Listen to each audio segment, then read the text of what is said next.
In the darkness, the light quickly disappears. Even unconscious, the hand reached out to grasp at nothing. While falling, there was a sense of tightening in the nether region. Nagamo Hajim's face distorted with fear as the light disappeared from his vision. Currently, Hajim was falling down a deep cliff that looked like the entrance to hell. The only light visible was the light that illuminated the ground above. As he continued to fall, the light no longer reached him, the surrounding turned black. Hajim searched the dungeon, and on the surfaces of the sides he saw a revolving lantern as the sound of wind passed by him. Being a Japanese myself, the inequality that he tasted when he came to this world was too hard to represent in words, and I hope that this fantasy world would rid of it. The current history of the misfortune that he tasted in progressive form. Asterisk. Monday, the most melancholy of all the days, has just started. For most people, at this time of the week would sigh, while the previous day would be heaven to them. And Nagamo Hajim was not an exception to this notion. However, in Hajim's case, it was not just a simple bother. The cozy school was associated with a very bad feeling, probably because he was depressed. As always, when the last bell chimed at school, he opened the door to the classroom with his tired body from pulling an all-nighter. At that moment, Hajim received glares and clicking of tongues from the majority of the male students in the classroom. The girls did not have a friendly expression either. It was fine if the people were indifferent, but there were those who had an expression of contempt directed at him. Hajim tried to play it off as he headed to his seat, but there was always people who would mess with him every time. Hey Kimuta asterisk, did you play games all night again? Was it an urge, I wonder? Oh, gross. Staying up all night to play urge is super disgusting. What the heck do they find funny to guffaw at? The laughter came from Hiyamada Jacques. He is the leader of the students that pick on Hajim on a daily routine. The three next to him with the stupid laugh were Saito Yoshaki, Kondo Riichi, and Nekano Shinji. These four were the ones that picked on Hajim the most frequently. As Hiyama stated, Hajim was an otaku. Hajim's appearance and behavior was not that bad to be called Kimuta or to be ridiculed. His hair was trimmed short and he did not have head hair. He did not have an assertive personality, but that did not mean he was antisocial. Besides, he clearly replied back to people. He was quiet, but he did not give off a feeling of creepiness. Hajim simply liked things like manga, light novels, games, and movies. The criticism that otakus receive from society is certainly strong. Generally speaking, the degree of ridicule varies, but it never reaches open hostility. Yet, why does all the male students show unrestrained contempt and hostility? The answer was a girl. Nagamo-kun, good morning. Almost late as usually, you should come earlier. The girl walks up to Hajim as she is smiling. In this class, no wait this whole school, she is one of the few exceptions that treated Hajim friendly. Her name was Shirazaki Kaori. She is known as one of the two goddesses of the school, popular among both male and female students, and known for her very beautiful looks. Kaori had long glossy black hair that reached her waist, and large slightly weeping eyes that conveyed a sense of gentleness. She had a straight bridge nose that was small, and thin lips of sakura colors arranged to perfection. Always the girl with the endless smile, is very caring and has a strong sense of responsibility that often people, regardless of school year, rely on her help.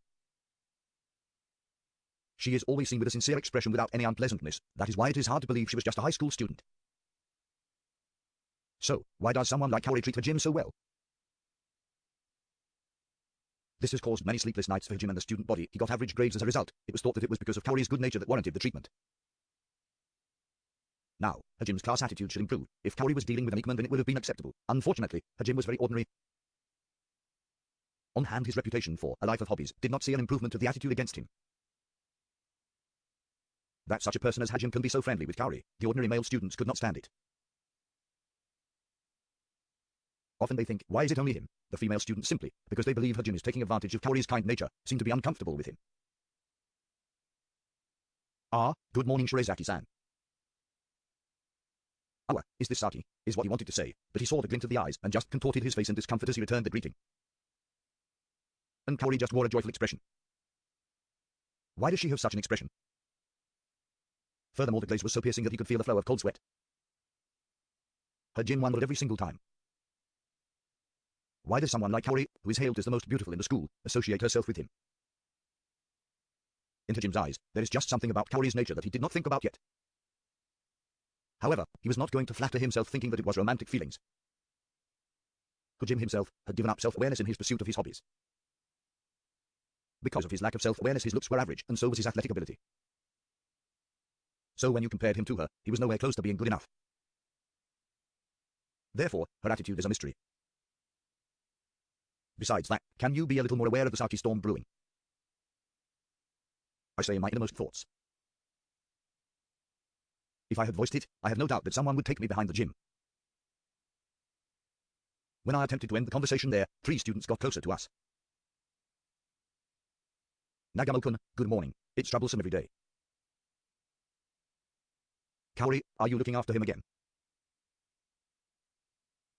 Really, Kaori is really kind. For real, no matter what you say to this unmotivated guy, it won't work. The name of the girl that greeted him, from the 3, is Agashi Shokugyou. Kaori's best friend. Her trademark was her long black hair done in a ponytail. Her slightly slit eyes was sharp, but in the depths there is a feeling of softness. This gives her the impression of being cool rather than cold. She was tall for a girl of 172 centimeters. Her posture and physique was very dignified, and it was similar to how a samurai was. In fact, her family is in ownership of a Kinjutsu dojo. Shokugyou herself is a veteran of her family style. Since she was a child, she had never lost in a tournament. Currently she appears in magazines as that beautiful swordwoman. She even has some die-hard fans. The underclass women would call her Oni-sama because of their admiration. Next, the one that spoke a little clumsily to Kaori was Amanogawa Kuki. Just like his name, he was the perfect man, good looks, athletic, smart, and good personality. He had silky brown hair and gentle eyes. His body was toned and slender at about 180 centimeters. Kuki was nice to everyone and had a very strong sense of justice. Since he was small, he attended the Agashi Kinjutsu dojo. Like Shokugyou, he was a national-level athlete. Shokugyou and him are childhood friends. Dozens of girls had fallen for him, but he is always close to Kaori and Shokugyou, so the other girls are hesitant to confess their feelings. Still, he is a very popular guy that gets confessed to at least twice a month from all over. The last person was a male with a very reckless feeling named Sekai Saikyo, Kuki's best friend. He is muscle brain that does not care about the finer details in things. His physique is like a bear, and he stands tall at about 190 centimeters. The eyes he has shows playfulness and sharpness. Yutaro is a very hot-blooded individual that, like others that put in effort like him, he does not like the gym because of his lackluster approach to life. Even now, he chooses to ignore her gym. Aheo, Igashi-san, Tankawa-kun, Seikagami-kun. Ha ha, ma, there is no helping it since it's my own fault. To their greetings, Hajime just gives a bitter smile. What selfish words did you say to Igashi-san? Ah, I wanted to say, but the stare stopped me asterisk. Both the girls were very popular. Shokugyou's reputation would not lose to Kaori's.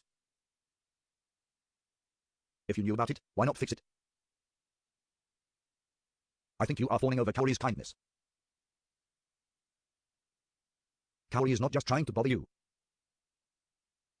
Kuki admonishes Hajime. In Kuki's eyes, Hajime is not taking Kaori's kindness with any sincerity. It's not like he wanted to be babied. Rather, please just leave me alone. I wanted to argue with him, but there would be more trouble if I did. There was no use in arguing with Kuki, because he always felt he was right. Even if they asked him to fix his hobbies was at the center of his life.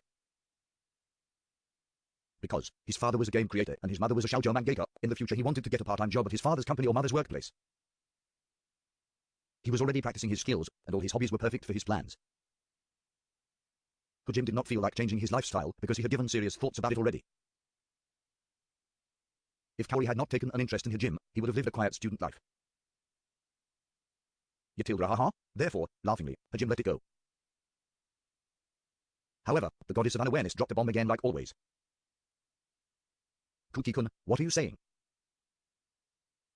I'm just talking to Nagamo-kun because I want to.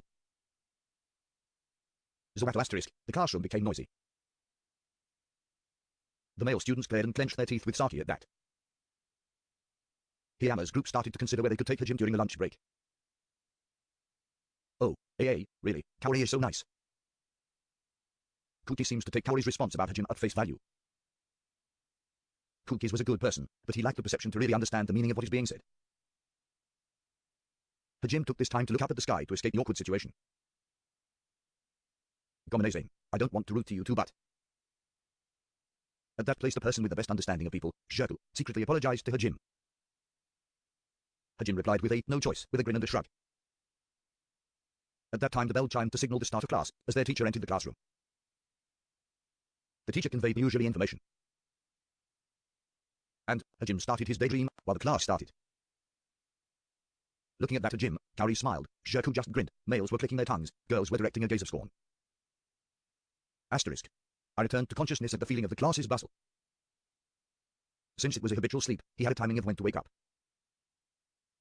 The kind of feeling he got signified that was lunch break. Hajim raises his face from the desk and takes out his basic lunch with a rustling sound. Looking around, the people who were buying food were already out the class, so the number of people in class were decreasing. Still, there was still about 2/3 of the class with their bento left, while their 4th period social studies teacher Hitaki Amaraiko, 25 years old, was chatting with several students near the podium. G-Iroru, G-Yupon. Immediately, Hajim tried to take a nap after eating his lunch. However, a certain goddess would not tolerate it. For Hajim she was the devil, smiled as she approached his desk. Hajim inwardly moaned, damn, he seemed to be especially sleepy on Mondays. Usually before Kaori's and the other interacted with him, he would have been gone to find a place to sleep, but those 2 days of all-nighters had taken a toll on him. Nagamo-kun, how rare it is to find you in class at lunch. Oh Bento, if you want let's eat together. Once again, a disturbing atmosphere filled the classroom, heard Jim scream in his heart. No, will you pay attention to me now? Without meaning to, an unknown dialect almost escaped from his mouth. Hajim tried to refuse. Ah, thanks for the offer, Shirazaki-san. However, I have already finished eating, so why not join the others? As I said that, I showed her my empty lunch pack that was completely gone. To refuse such an offer, people would think, who is this guy? But it's better than the constant nagging he would get. However, such a low-level refusal was not enough to stop the goddess from trying. Hey, you only ate that much. That's not good, you should eat properly. I'll give you some of mine. Give me a break. Notice it. Notice the atmosphere. Suddenly my saviors appeared, when I started to produce a cold sweat from the increasing pressure. It was Cookie's group. Kaori, let's eat together. It seems like Nagamo hasn't slept enough yet. I won't allow such a sleepyhead to enjoy Kaori's delicious meal. Kaori just laughs refreshingly at Cookie's smug response. For someone as insensitive as Kaori, an Ikman's smile and words have no effect on her. Hey, what are you unable to allow? Shoku unwittingly blew out to laugh at Kaori's response. Cookie just laughs at that and starts to just chat it up. Still 4 of the most famous students were gathered around Hajim's desk, and that did not allow the glares to weaken. Hajim complained to himself and let out a sigh. Already, these guys are in their own worlds. No matter how you look at these 4, they are caught up in their own atmosphere. Please someone from another world summon him. Hajim tries to escape reality. When he was about to moving away, he was frozen. In front of his eyes, a complex array of snow-white circles appeared before him. The students also noticed this weird phenomenon. He watched as the patterns shined, and the force that held him started to hold the other students. He thought it was a magic formation. The magic formation got gradually brighter and soon expanded to the size of the whole classroom. When the students finally processed the situation, they tried to move and scream. When the formation started to shine, Aiko-sensei shouted, "Everybody get out," but at this instant the formation exploded. The light covered the classroom for a few seconds, then a few minutes. When it cleared, no one was left in the classroom.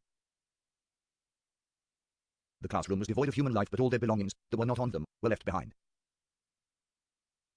The world would later call this a spirited away incident, but that is for another time. Template summons. Asterisk. Hajim stood there with his hands protecting his face and his eyes closed, but when he heard the rustling noise he slowly opened his eyes. Hajim looked around in utter amazement. The first thing to catch his eyes was a huge mural. The mural was about 10 meters in height. There was a person with androgynous features that had an aureole in the back and long flowing blonde hair with a slight smile on the mural. A grassy plain, a lake, and mountains are drawn in the background, and the person had both of their hands extended out. It is a beautiful mural. It is a great mural. However, Hajim felt that the eyes were somewhat cold. When he looked around, he noticed that they were in a huge hall. He wondered if the whole hall was made of marble. The whole building was done with a smooth white luster. It had huge pillars that was carved beautifully holding it up, and the ceiling was done in a dome shape. The whole place looked like a cathedral, and the hall had a very solemn atmosphere. It seemed that Hajime and the rest were at the top of a pedestal that was located in the deepest part of the building. They were in a position higher than the surrounding area. His classmates also looked around, stunned at what they were seeing. Apparently, all that students that were present in the classroom at that time was caught up in the situation. Hajime glanced behind. There was Kaori also looking around, stunned at what was before them. She did not seem to be injured, so Hajime felt relief. Perhaps the people that were surrounding the pedestal would be able to explain the situation. Yeah, Hajime and his classmates were not the only ones here. There were at least 30 people on their knees giving prayer with both their hands in front of their chest. All of them wore a white robe that was embroidered with gold, and they had a staff right next to them. At the tip of the staves it spread out like a fan, and several pieces of discs hung around it in a circle. One particular priest looked to be about 70 years old. What made him stand out was his very formal headwear that was close to 30 centimeters in height, stepped forward towards them. Though with his old age, he was wearing too flashy of a robe. He might have passed for someone in his 50s, if not for the wrinkles that engraved his face. The old priest spoke to them with a clear and calming voice that fit his appearance, with the staff in his hand. Welcome to Tortoise, our hero and his fellow countrymen. We welcome you all. I am called Ish de Lombard, and I am the Pope of the Church of Saints. Please let's get along. After he introduced himself, he presented a smile that was often associated with nice elderly people. Asterisk. Currently, Hajime and the rest moved locations. They had passed through the Great Hall and saw some tables lined up 10 meters in front of them. Without exception, this room was made with gorgeous details. From a layman's perspective, it seemed like all the works that decorated the room was made with masterful technique. Probably this was where they were going to eat. Kuki's group of 4 and Daito-sensei sat at the head of the table. Hajime sat at the last spot. Nobody made any noise as they were guided to this area and seated. Their minds were still trying to work out what happened to them. It was up to Ishtar to explain the situation. Even Kuki with his charisma was silently wondering. Aiko-sensei gathered the students like a teacher should, with teary eyes. When everyone was seated, with amazing timing, the maids entered pushing carts. Yeah, real maids. Not like those fat Oba-san's maids that plagued the earth. These were real and true beautiful women maids that embodied the dreams of a man. The majority of the class boys stared at the maids because of their adolescent minds. Though the girls were sending cold glares at them. Hajime instinctively stares at the maid that comes by his side to serve the drinks, but for some reason he felt a chill down his spine and he fixed his staring. When he faced the direction of the chill, Hajime saw Kaori smiling at him. Hajime decided to stop looking. Ishtar started his explanation after he confirmed that everyone had gotten the drink. I'm sure you are all confused. I will explain first, so please listen till the end before asking any questions. After that, Ishtar arbitrarily explained the situation, and it seemed like a fantasy. In summary, first, the world was called Tortoise. In this world, there were 3 major races. Humans, devils, and demi-humans. The humans ruled over the north area. The devils ruled over the south area. The demi-humans lived quietly in the wilderness to the east. Of these, the humans and devils have been in a war for several hundred years. When compared, a devil was much stronger than a human, but humans had the number advantage. Both sides have not been in a large-scale war in a few decades, but they are preparing themselves. Recently there has been abnormal happenings occurring. The deployment of monsters by the devils. Monsters are said to be a variant of wild animals that took in magic and changed. They were not considered real living organisms. They had the power to mimic peculiar magic that other races used, and this made them powerful and dangerous animals. Until now there were very few people that could tame them. Even if they could be tamed, the tamer could only control 1 or 2 monsters at most. This common thought was completely reversed by the devils. This meant that the humans no longer had their number advantage. Now the human race was facing a crisis. The one to have summoned you here is 8-Sama. He is the god that protects us and the one we worship in the Church of Saints. He is the one that created this world. Most likely 8-Sama realized that if things remained this way the humans would face destruction. For this reason you were summoned to avoid this future. The world you come from is higher ranked than ours, the people from your world would have exceptional power here. Before the summon, we prayed to 8-Sama. You were the salvation that he sent. With your powers, we will overthrow the devils and save the humans by the will of 8-Sama. Ishtar said this with a very rapt expression.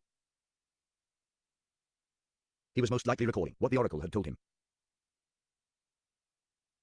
More than 90% of humans follow the teachings of the church. Those who have heard the oracle is often assigned to a position of power. Hajim suspected this so-called will of God. He felt that Ishtar was distorting what the world really was and what it faced. People that wanted to protest suddenly appeared. It was Aiko-sensei. Please don't joke around. In the end, these children will be fighting in a war. I won't allow such a thing. I will absolutely not allow such a thing. Please let us return. Surely, their families will be worried about them. What you have done is merely kidnapping. Aiko-sensei was angry. She was a very popular social studies teacher that was 25 years old.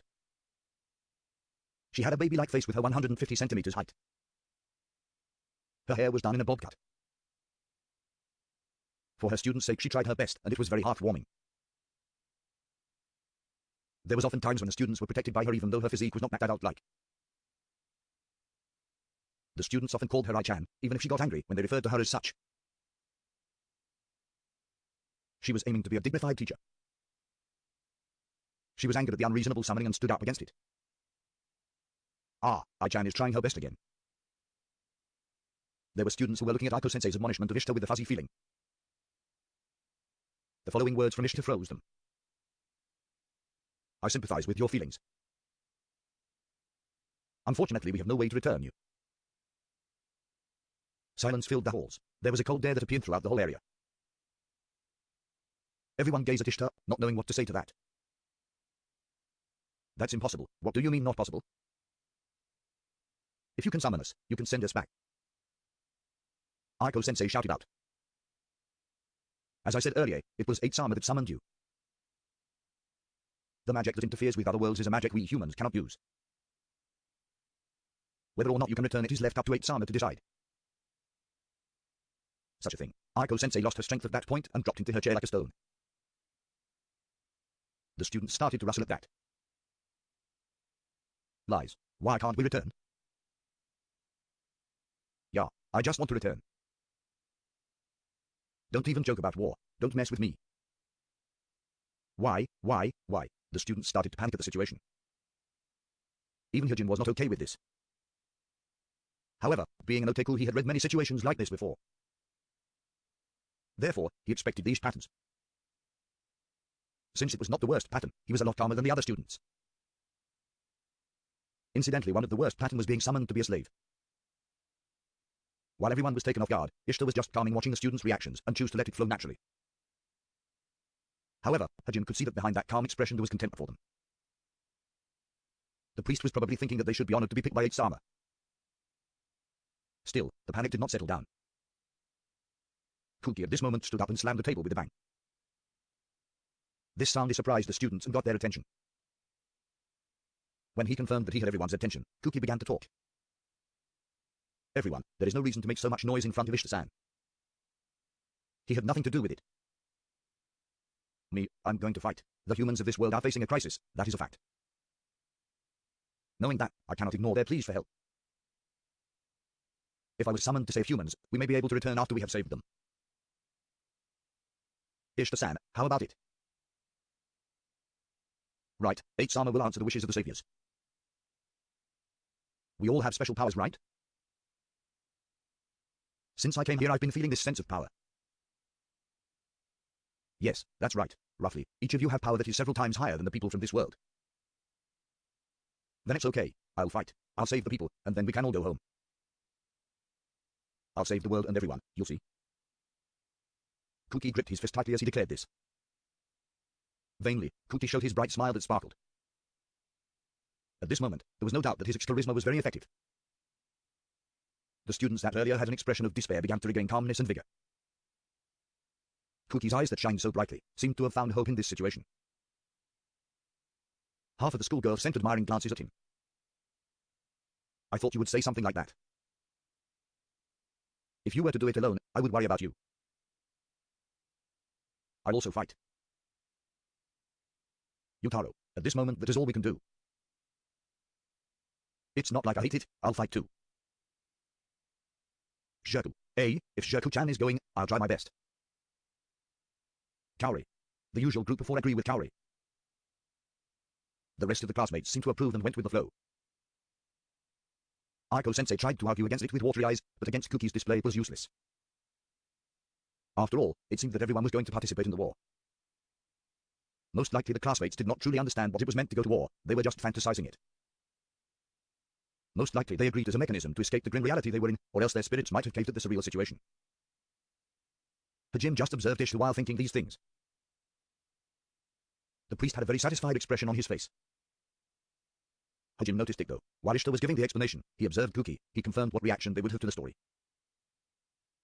With Kuki's strong sense of justice, it was easy to see his reaction to the tragedy that would befall humans. After he just told them about the ruthlessness of the devils, Ishtar specifically emphasized the cruelty. Ishtar probably had good insight.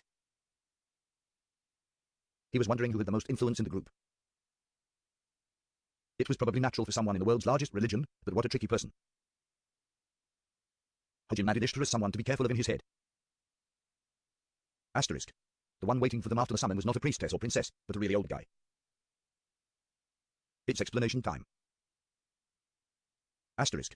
Since they all agreed to participate in the war, the students would have to learn how to fight.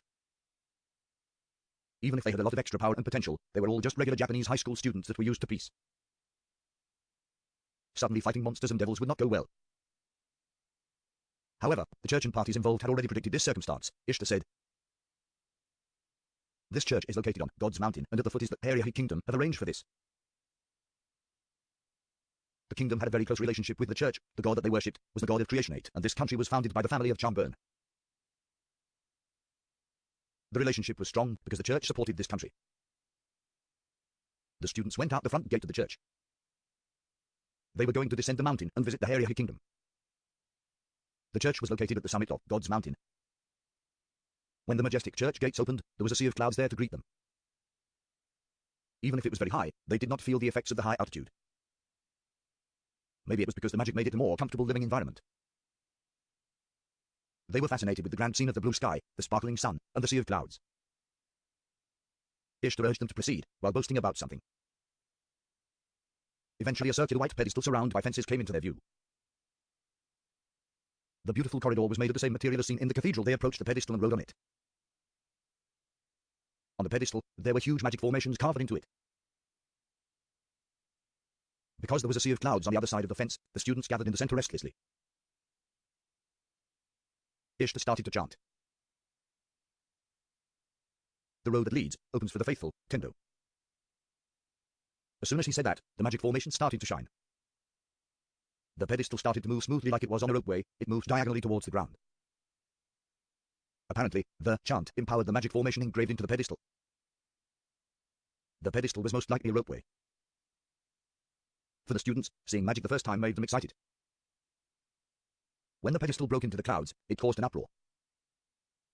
Eventually, it passed through the clouds and the ground could be seen. They could see a big town underneath. A huge castle was built into the mountain and the castle town spread from the castle. This was the Heirehi kingdom. The pedestal led them to the roof of a very expensive tower that was connected to the royal palace. Hajime cynically laughed at the production value at display. To descend from the heavens through the sea of clouds, they were being presented as the chosen of God. They just didn't present the students in a good light, but also the members of the church. Hajime remembered the pre-war Japan days. At that time religion and politics were closely tied together. There was a likelihood that it would lead to trouble later on. However, this world may be even more strained. After all, this world had the power to touch other worlds, all the while following the will of God. The possibility of them returning, all relied on saving the world on the feelings of their God. While looking over the capital city and its view becoming clearer, Hajime suppressed the uneasiness he felt in his heart. Anyway, he was going to do what he can. Asterisk. When they arrived at the royal palace, they were ushered into the throne room straight away. They walked through the corridors and could not help but notice the beauty of the decorations. Along the way, they saw someone dressed up like a knight. They also passed by some maids. Everyone was fully uniformed. They looked at the students with awe. The students seemed to be popular or known already.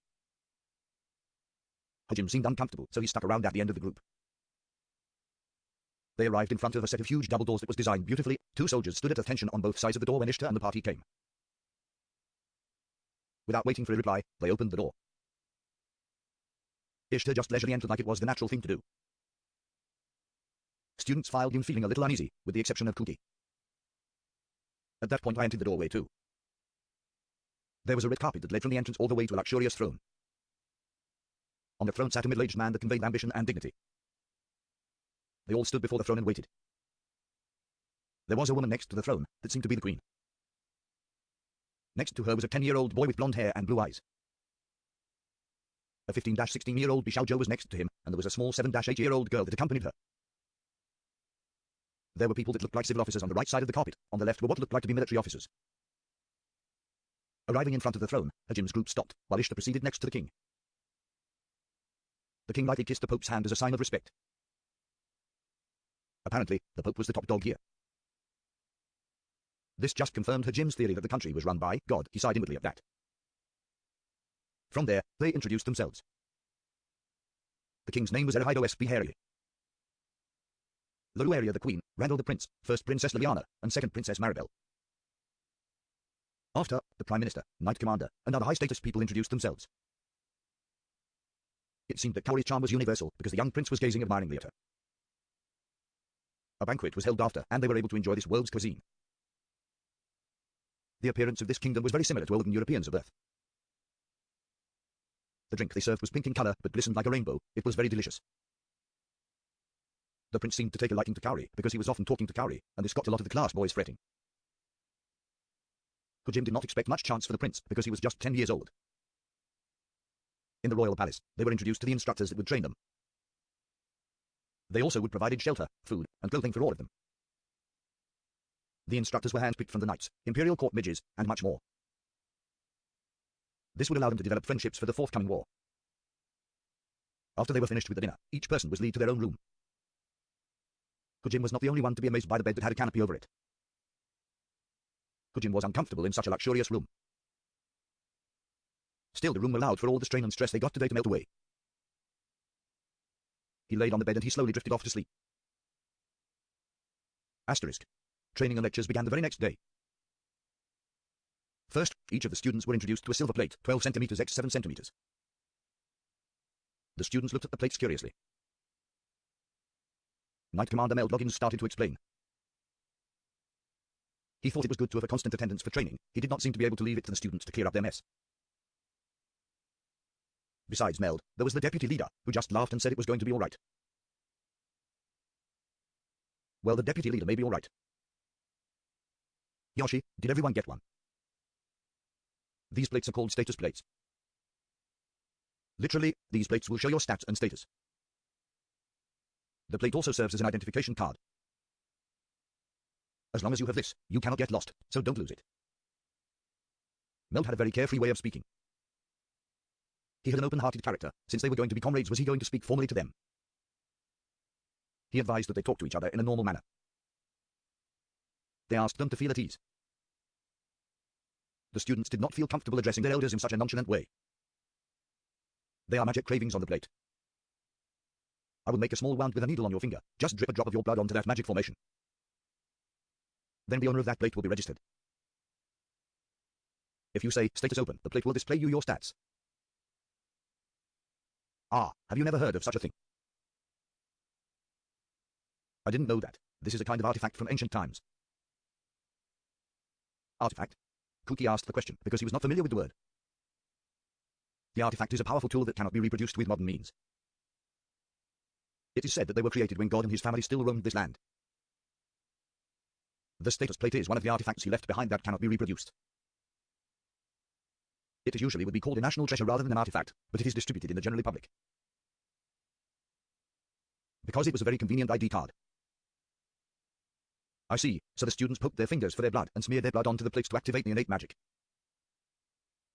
The magic formation shined red for an instant. Hajim did the same with his blood and plate. To see the stats displayed, he couldn't help but feel like he was a character in a game. The other students were looking over their status seriously. The stats were then explained to them by Meld. Did everyone see? Let me explain. First, let's go over level. The level will increase if you get an increase in stats. The max level for a human was 100.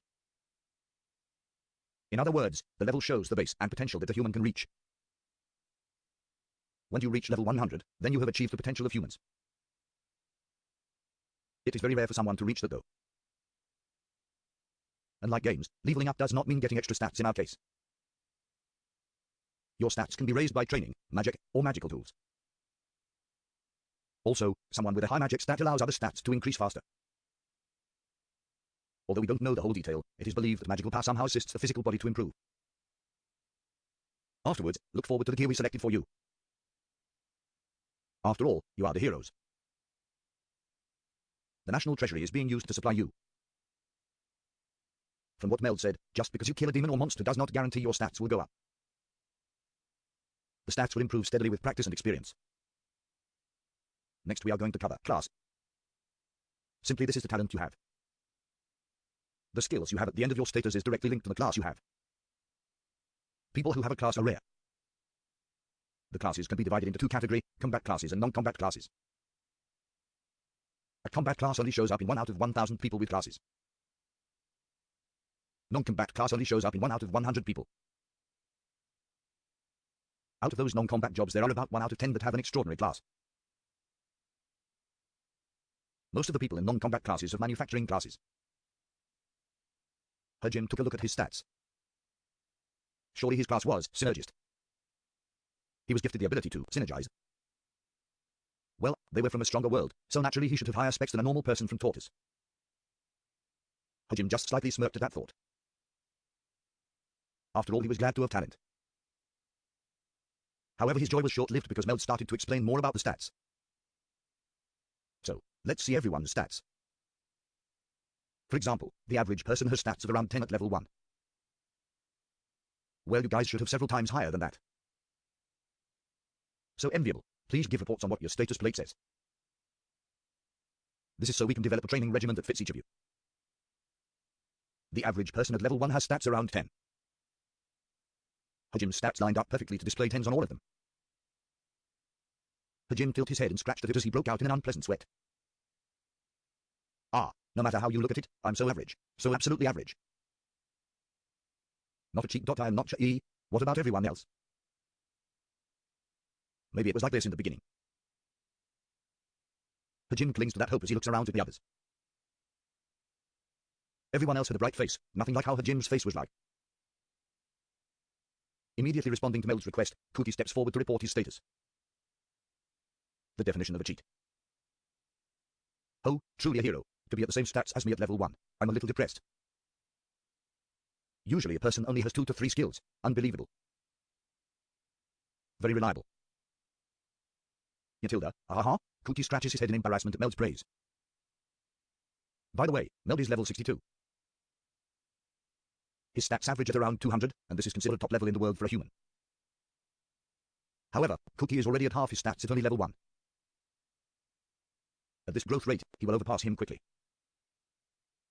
By the way, skill can equate to talent, and that is something that cannot be changed. The only exception is derivation skill. This derives from polishing one's skill for many years. This skill is acquired when the person can break through the wall to acquire it. It sounds easy, but it has not been done before. It would mean to get a boost in skill level in just one day. It was thought that only Kuki was special, but the others had superior stats. Although not as good as Kuki, they can still be considered cheats. A lot of the classmates had combat classes too. Hajim just looked at his class name. When trying to imagine his class, it was not possible to see this class in battle. Also, he only had 2 skills. One of them was the default language comprehension too. Truthfully, he only had 1 real skill then. Hajim just gave a dry smile at that.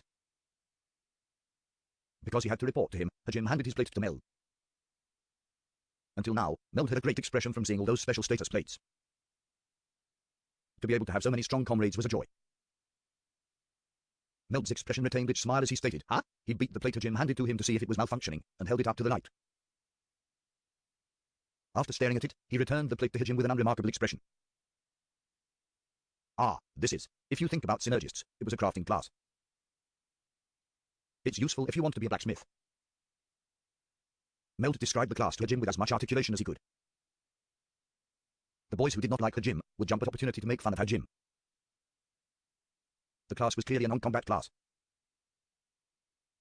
All his classmates had combat classes. Hajim would not be helpful in the future battles because of this. While grinning, Hiamade Jacques screamed out. Wah wah, Nagamo. It can't possibly be, but did you get a non-combat class? How can a crafting class fight?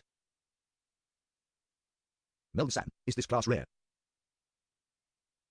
Yeah, 1 out of every 10 crafting classes 1. All the countries employ a lot of them. Wah, Nagamo Tilda, are you going to fight like that? Here am a frozen arm around Hajim's shoulder. This just annoys Hajim. If you look around at the students, the boys in particular were grinning at his misfortune. So Tilda, I won't know if I don't try it out. Ja, let us see your stats. The class isn't that great, but you do have great stats, right? He could already guess the stats from the expression Meld had earlier. He just wanted to bully Hajim even more. He really is a bastard. His 3 lackeys also joined in on the fun. It was the typical behavior. The lackeys joined in with their leader while he picked on someone. The fact was, though, Kaori and Shokugyou had very unpleasant expression at the bullying. If Shokugyou liked Kaori, how was he not able to read her disdain for this kind of treatment? Hajim just handed the plate like it was nothing. When he looked at Hajim's plate, Hiyama laughed at it. He passed the plate to the others and his followers also joined in on the laughter. Fu Tilda ha ha ha ha, what is this? All of it is so average. Katilda ha ha, all of it is 10. He is probably weaker than the kids around the block. Hi Tilda ha ha ha, I can't take it. He is going to die. He can't even be a meat shield. Kaori started to approach the students that were laughing with an angry expression. However, before she got there, someone let out a voice filled with anger. It was Aiko-sensei. Kara, what are you guys laughing at? Laughing at your fellow classmate is something I will not allow. I will absolutely not allow it. Return Nagamo-kun's plate. Aiko-sensei tried to express her anger as well as she could have with her tiny body. The plate was reluctantly returned to Hajim after that. Aiko-sensei tried to cheer Hajim up by tapping his shoulders. Nagamo-kun, don't mind it at all. I'm also a non-combat class. Just like my class, my stats are average. You're not alone, Nagamo-kun. At that, Hajim was handed Aiko-sensei's plate. Hajim looked at the plate with dead fish eyes. Ah, what's the matter, Nagamo-kun? Aiko-sensei started to shake Hajim. Yeah, her stats overall was average. Her class was also non-combat, but if only comparing magic it was hero level. She also had quite a number of skills. Resources were a big problem in wars. And like Hajim's class, this was a very good alternative. Aiko-sensei was good enough to be considered a cheat. This damaged him even more because he thought he was not alone. Ara, I-chan stopped sparkling. Nagamo-kun, are you okay? Hajim was no longer responding. Shokugyou just smiled dryly at it. Kaori runs up anxiously. Aiko just tilts her head in confusion.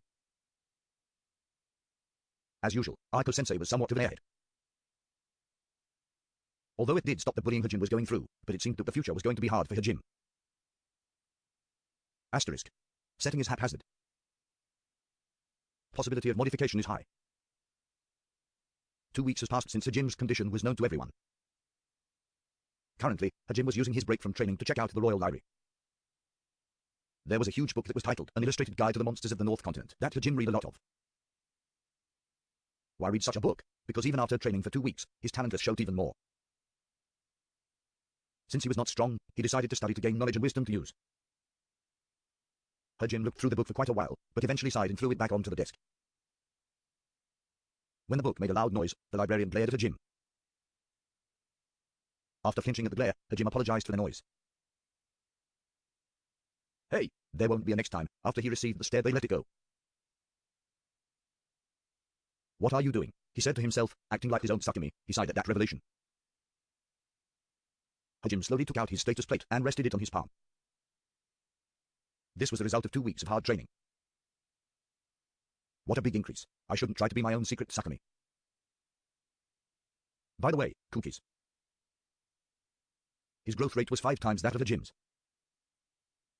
Just as a bonus, Hajim found out that he had no magical aptitude. What happens if you have no magical aptitude? Let's explain the concept of magic in this world. The magic in tortoise is process where magic from within the body is utilized with an aria and magic formation. The magic will then proceed through the magical formula in the magic formation to achieve the results. There is no way to directly manipulate magic in its base form, so you must correctly set up the magic formation you want to use.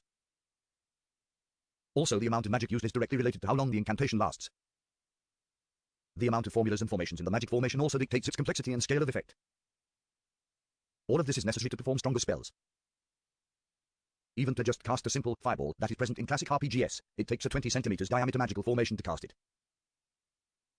The basic concepts are attribute, power, range, scope, and mana usage. All of this is required. There can be other things added to the formula like inductivity and sustained duration to create stronger magic. However, there are exceptions to these concepts. These are aptitudes. With this, some parts of the formula can be omitted. For example, if you have an aptitude with fire, you can skip writing the attribute section of the magic formula. This omission is done because the person can imagine it. Instead of writing it out, the person can imagine the fire when chanting the spell. Because most human beings have some kind of aptitude, the 20 centimeters diameter magic formation is about average. In Hajime cases, because he has no aptitude, he has to add a lot to his formula to get the same effect. He has to add concepts like speed, trajectory, ballistic diffusion rate, and much more. For his case, it would take a 2 meters magic circle to perform that fireball spell. This was totally useless in combat. For magic, there is 2 ways to engrave the magic formula, into special metals or minerals that allow for reuse, or disposable special paper. The former way is more expensive and more powerful than the disposable version. Since the non-paper version is bulky, you can't carry around much of them. Both of the variations have their own advantages and disadvantages. The staff that Ishtar has is the permanent type. Because of how magic worked, it was not practical in close combat. It would be impossible if the person did not have an aptitude. For a manufacturing class, Synergist was stuck with useless skills that just process or change the forms of minerals. There was no artifact that helped with the synergy, just gloves that had the synergy magical formula drawn on it. Well, he can make pitfall and protrusions. Shokugyou had been able to do it on the ground, and gradually he could up the scale. Well, it was useless in combat. All his classmates labeled him useless after they saw his stats and his progress after 2 weeks. Reluctantly, he started to accumulate knowledge. He did not see a bright future ahead for him. This caused him to sigh increasingly each day. Hajime considered, while looking at the blue sky from the library window, whether he should take a trip.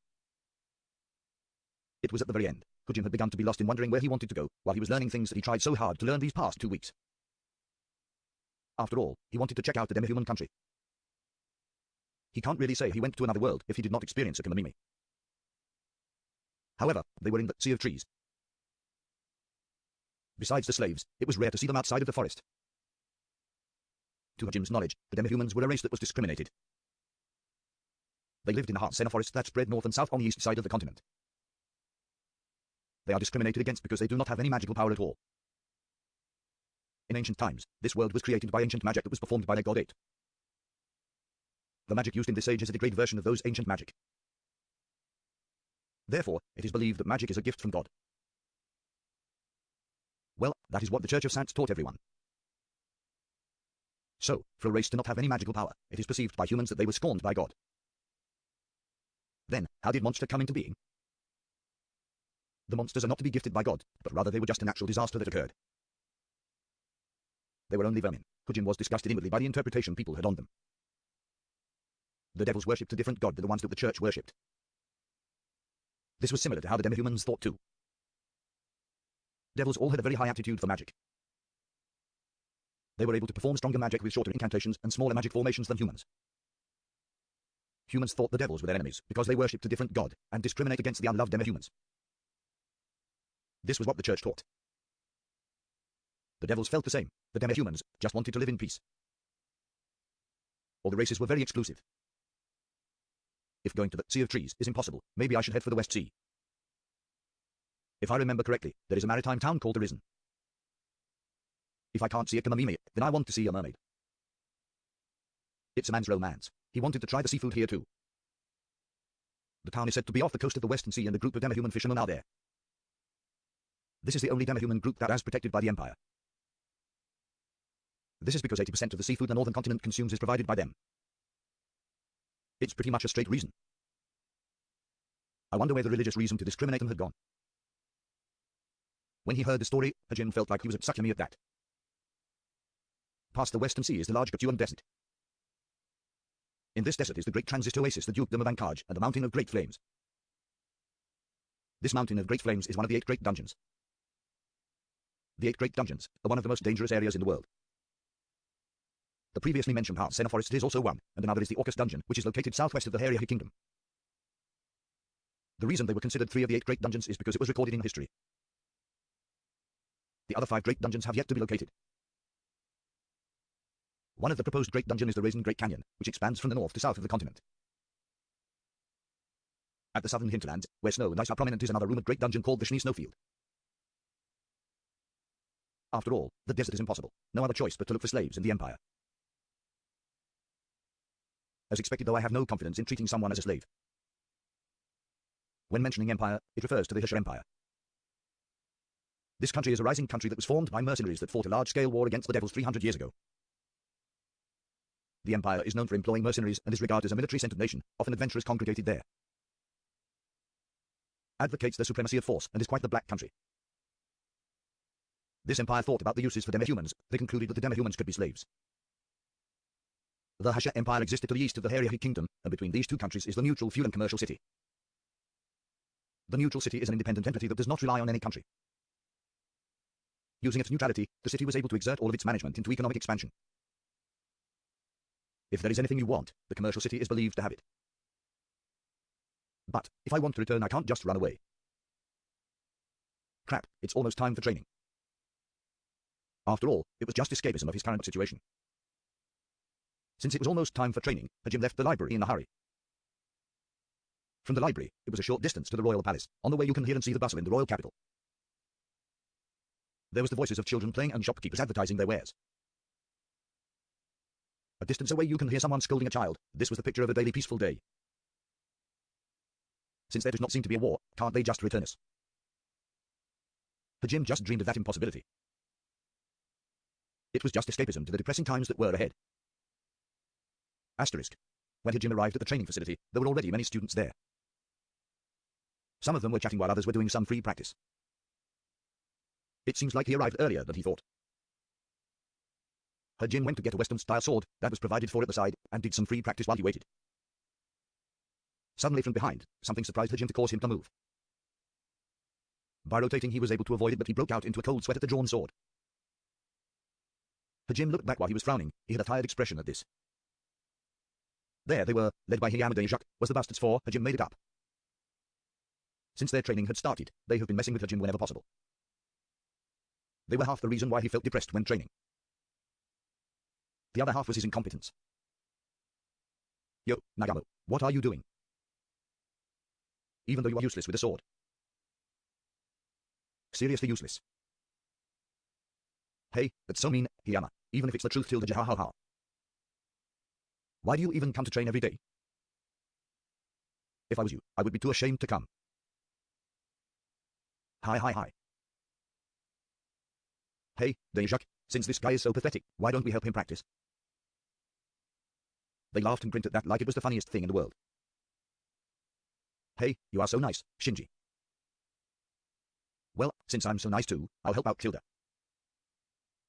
Good idea. Since I'm super nice, I'll use my precious time to help. You should be thankful, Nagamo Tilda. Hiyama would take them to an area where other people would not see, while he acted friendly with Hajim and spoke. The classmates that noticed this would just turn a blind eye to it. Yeah, I'm fine by myself. You can just leave me to myself. Hajim tried to refuse gently. Hey, when we are going out of our way just to help the useless you, what are you saying? Seriously, I can't do that. You should just stay quiet and thank us for helping you. As he said that, he struck Hajim in the side. Hajim jerked as his face turned into a painful expression at the blow. At that point the bastards did not hesitate to get gradually more violent with him. Although it was unavoidable since it was adolescent boys that suddenly realized they had power. Though it sucked to be the aim of their violence. Hajim had no power to resist them with. He just had to clench his teeth and bear with it. When they arrived at an unpopulated area of the training facility that no one else had vision of, Hiyama bull rushed Hajim. Hey, let's hurry up and start. It's time for fun training. At this moment Hiyama, Nakano, Saito, and Kondo surrounded Hajime. Hajime just stood there and prepared himself. At that moment, he got smashed in the back from behind. Kondo hit Hajime with his sword that still had its sheath.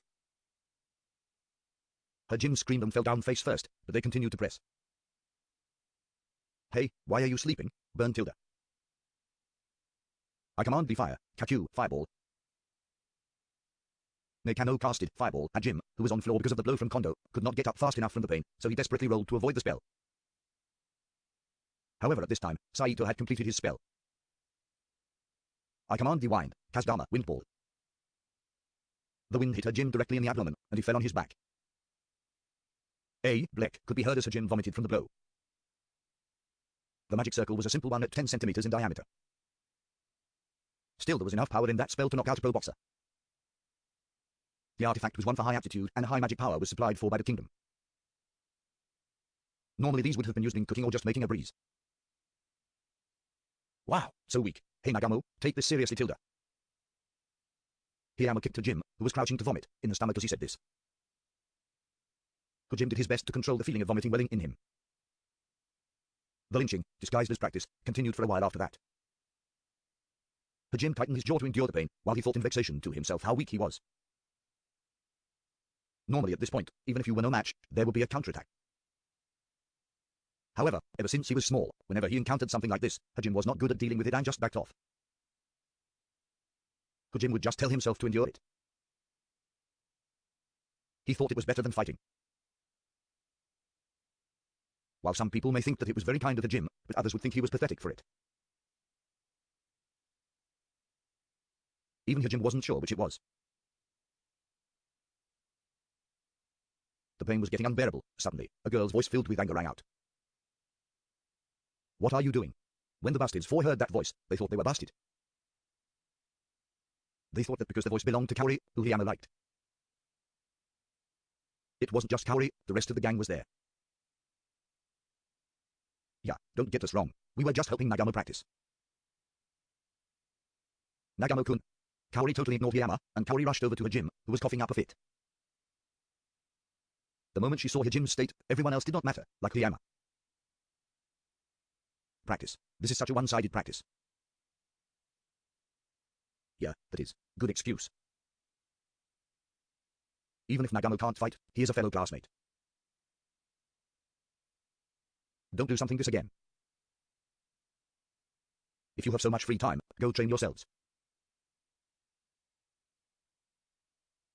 Not wanting to argue more, Hiyama and the others laughed deceptively and hastily left. Kaori healed Hajime with her healing magic. Thank you, Shirazaki-san. You saved me. Kaori just shakes her head at him while looking teary-eyed. Have they always been doing this to you? If so, I'll. Kaori's face formed into an angry expression and glares at the direction the bastards four left in. Hajime stopped her. Yeah, it's not always like this. I'm fine, so don't worry about it. But, Hajime smiled at Kaori, who did not seem to be convinced. Reluctantly, Kaori decided to let it go. Nagamo-kun, if you need anything, don't hesitate to ask. Kaori would agree to it. Shoku said this with a wry smile as she took up Kaori's side. Hajime just said thanks to that. However, someone decided to be a wet blanket with their hero-like quality. However, Nagamo should try harder. Being weak does not excuse you from trying to get stronger. If I heard correctly, after practice you just head to the library. If I was you, I would use the free time to get stronger. Nagamo, you should take this more seriously. I think Hiyama and his friends are just trying to correct your non-serious attitude. How do I interpret that? Hajime was just stunned by it. Kuki was just a person that believed in the good of others, so he did not see what really was going on. He did not think humans were possible of such evils. He just thought that there was a good reason for them to act that way. When he looked at it, Hajime was possibly the cause. It seemed that was his process of thought. Kuki did not have any malice or ill intent in his thoughts. He was seriously just trying to advise Hajime. Hajime did not have the energy to try to clear the misunderstanding. He thought it would be useless to argue with someone like Kuki, who had such a strong sense of justice.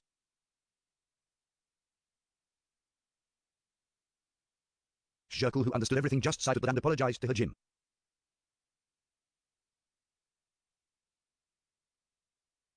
Gomene's ine. Kuki didn't mean any harm. Ahaha, it's okay. I understand.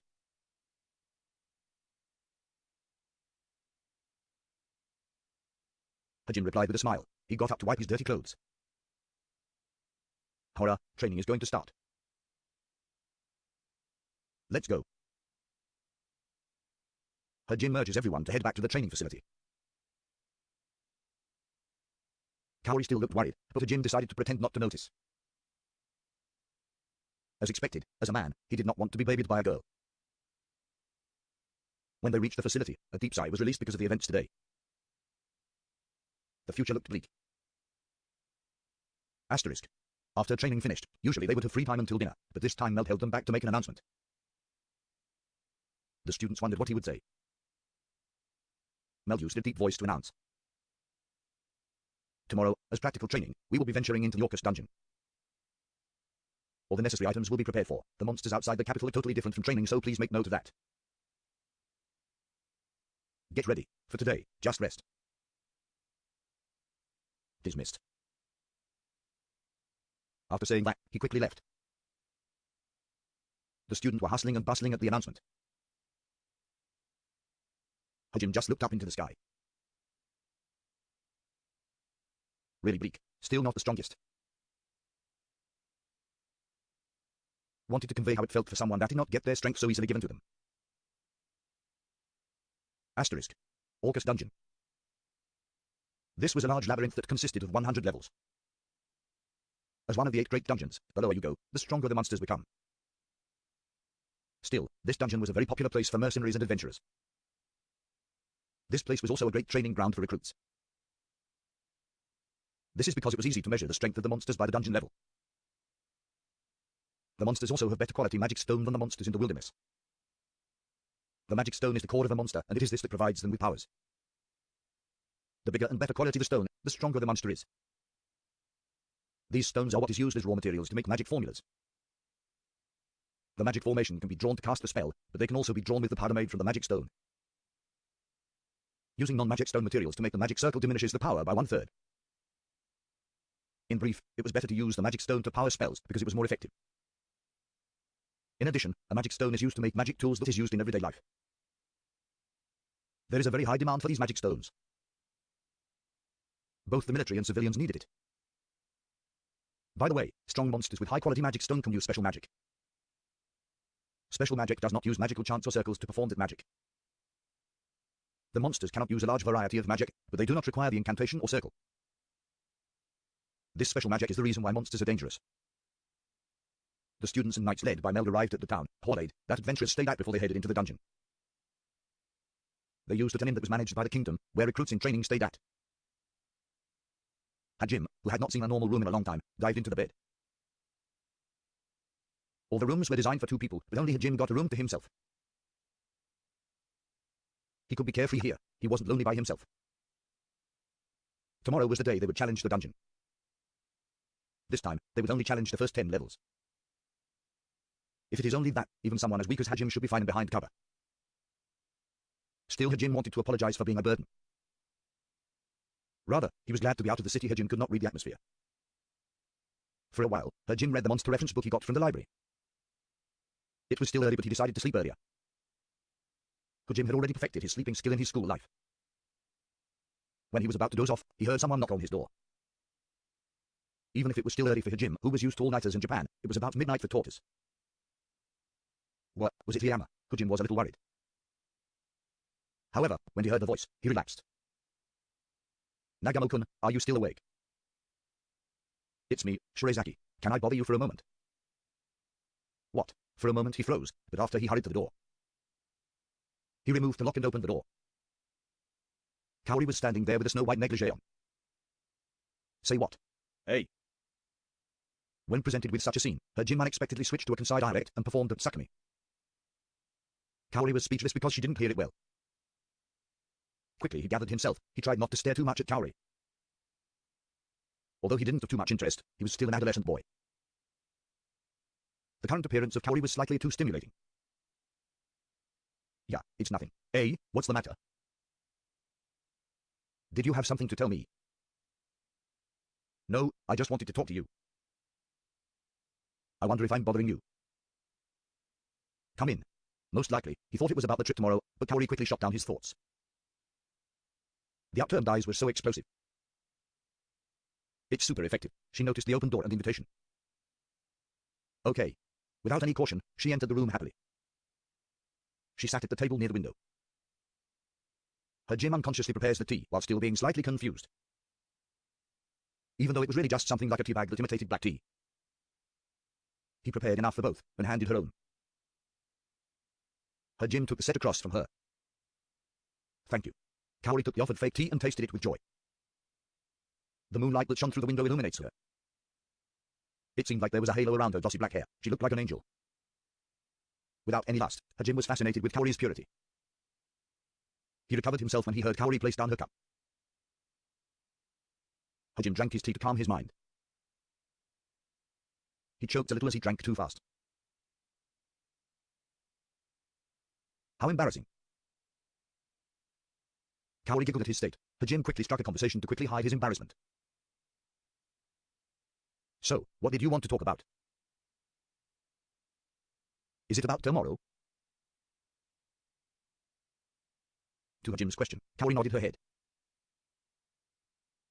And like her smiling face from just a moment ago, she started to brood. It's about the trip into the dungeon tomorrow. I want Nagano-kun to stay here. I will persuade and explain to the instructors and everyone. So, please. She leaned over as she pleaded with her Jim. Her Jim was perplexed. Even if her Jim was a burden, wasn't this a little too much? Eto, I know I'm a burden, but since I'm already here I don't think I'll be able to just stay put. You're wrong. I don't mean you're a burden. Kaori tried to clear up the misunderstanding. Maybe I was too hasty, she thought. She put her hand on her chest and took a deep breath. It calmed her down a little. She quickly and quietly apologized. I just had a very bad feeling. When I was sleeping earlier, I was dreaming and you were there. When I called out to you, you did not even notice. When I chased you, I never caught up. At the end. She seemed afraid to speak the rest. Wanting to hear the rest, Hajin urged her to continue. At the end, with a jerk, Kaori lifted her head. Hajin saw her teary expression and her biting her lips. You disappeared. I see. They sat in silence for a while. Hajin looks at Kaori, who was still hanging her head. It really was an ominous dream, but it was just a dream. With just that, they wouldn't permit him to stay. If such a thing was allowed, there would be trouble from the classmates. If such a thing happened, he really would not be welcomed anymore. He had no choice but to go. To reassure Kaori, Hajim started to speak as gently as possible. A dream is just a dream, Shirazaki-san. This time we have Mel and his veteran knights to accompany us. A lot of strong people like Cookie are coming with us. Rather, our whole class is amazing. I actually feel sorry for our enemies. I am weakened because I have shown such weakness is probably the reason for your dreams. Kaori just stared at Hajin with an anxious expression while he spoke. Still, I'm still worried. Then, Hajin was somewhat shy, but he stared straight into Kaori's eyes. Will you protect me? Hey. He was aware of what he was saying, and as a man saying this to her it ashamed him. His face was already red with shame. In the room that was illuminated by the moonlight, Kaori understood the situation well. You are a healer, right, Shirazaki-san? Healer was a class that had an innate talent for healing magic. No matter what, even if I get injured, you can cure me. Will you protect me with this power? If so, I believe I'll be fine. Kaori just stared at him for a bit. Hajime just endured desperately the shame that he felt, and he kept his eyes from breaking contact with Kaori's. Even though his body was writhing. The biggest cause of a person's insecurity is the unknown. Kaori right now was worrying about what could possibly attack Hajime. So, it would be soothing if they had the confidence to face the unknown that would attack him. For a while, they stared at each other. The silence was broken when Kaori started to smile. You never change, Nagamo-kun. Hajime made a doubtful expression as Kaori said that. Kaori laughed at his expression. Nagamo-kun, you probably think we first met in high school. I knew you since the second year of middle school. This revelation caused Hajime to widen his eyes in shock. He quickly searched through his memories, but he couldn't recall the meeting. Hajime groaned as he thought, and this caused Kaori to giggle at him. It was a one-sided meeting. The first time I saw you, you were in Digsa, prostration. Since you were in such a position, you did not see me. To Digsa. Why did she see him in such an uncool time? His body writhed again, but for a different reason this time. Where and when did she see him in such a position? He frantically searched his memories. Kaori giggled as she saw Hajime make so many comedic faces. Yeah, you were surrounded by shady people. Even when they spit at you, poured their drinks on you, or stepped on you, you did not stop. Before long, the left appalled. I showed such an unsightly sight. Hajime felt like dying a little. It would have been the same as if she saw him when he was still suffering from his chanibio. And it would have to be the worst scene in his dark past. Only a humorous smile came out. The same humorous smile that came out when he found out that his mom had found his hidden doujinshi stashed and placed them neatly on his bookshelf. However, Kaori just gave him a gentle look. One that was free from contempt and ridicule. No, it wasn't unsightly. Rather, when I saw you like that, I thought you were a very strong and kind person. Ah. Hajime couldn't believe what he heard. That's not the kind of impression someone would have, if they saw that. Perhaps, Shirazaki-san had a special fetish for that. Hajime thought it was very rude to imagine such a thing. I mean, Nagamo-kun, you did it for the sake of a grandmother and her grandson. When she said that, Hajime finally remembered something. There was such an incident during his middle school years. It started when the little boy accidentally hit delinquents and smashed his takoyaki onto them. The little boy started to cry. The delinquents started to niggle the grandmother. The grandmother cowered in fear. They were in a very difficult situation. By chance, Hajime was just passing through. When the grandmother started to take out her wallet, his body moved on its own. He had never fought in his life before. He had only practiced his chanabio special moves at home. It couldn't be helped against such opponents, so he performed Digsa. In public he did it. It was unexpectedly embarrassing for everyone there. He felt like running away. It went as planned and soon the delinquents left. Strong people would have solved it easily with violence. Kuki would defeat the person that was causing the trouble. But I don't think there are many people who would help others even when they were not strong. Especially someone that would prostrate themselves for the sake of others. In fact, at that time, I was afraid. I just used the excuse that if I was strong like Shokugyou, but I just stood there and did nothing. Just asking someone to save them. Shirazaki-san, so, I believe you are the strongest person I know. When I saw you in high school, I was so happy to see you. I wanted to become like you, and get to know you. But you just fell asleep. Sorry. Hajime was shy and embarrassed when he knew the reason Kaori interacted with him so much. He just laughed wryly at the unexpected high opinion she held for him. Therefore, even if I am a little uneasy, I'll make sure you don't do anything crazy in the dungeon. Like when you face the delinquents. Kaori looked at Hajime with determination. I'll protect you, Nagamo-kun. Hajime accepted her determination. He looked straight at her, and nodded. Thank you. Immediately after, Hajime wryly laughed. The role of the man and woman was totally reversed. Without doubt, Kaori was playing the hero, while Hajime was playing the damsel in distress. He couldn't help but laugh at the weird situation. They chatted for a few moments, then Kaori returned to her room. While Hajime was laying on the bed, he thought over things. He wanted to find something he could be useful for. Hajime wanted to rid himself of his incompetence. It did not sit so well with him that he was so dependent on others. Hajime fell asleep with renewed determination in mind. Asterisk. Nobody noticed the person that was staring as Kaori left Hajime's room. The person just had an ugly distorted expression on their face. Currently, Hajime and party is gathered around the square just in front of the Orcus dungeon entrance. For Hajime, he imagined a dark, gloomy entrance, but the entrance looked like the entrance to a museum. Heck, it even had a reception desk for the entrance. There was a smiling Oni-san in uniform that was checking people who entered and left the dungeon. Apparently, this was the place people checked in with their status plate.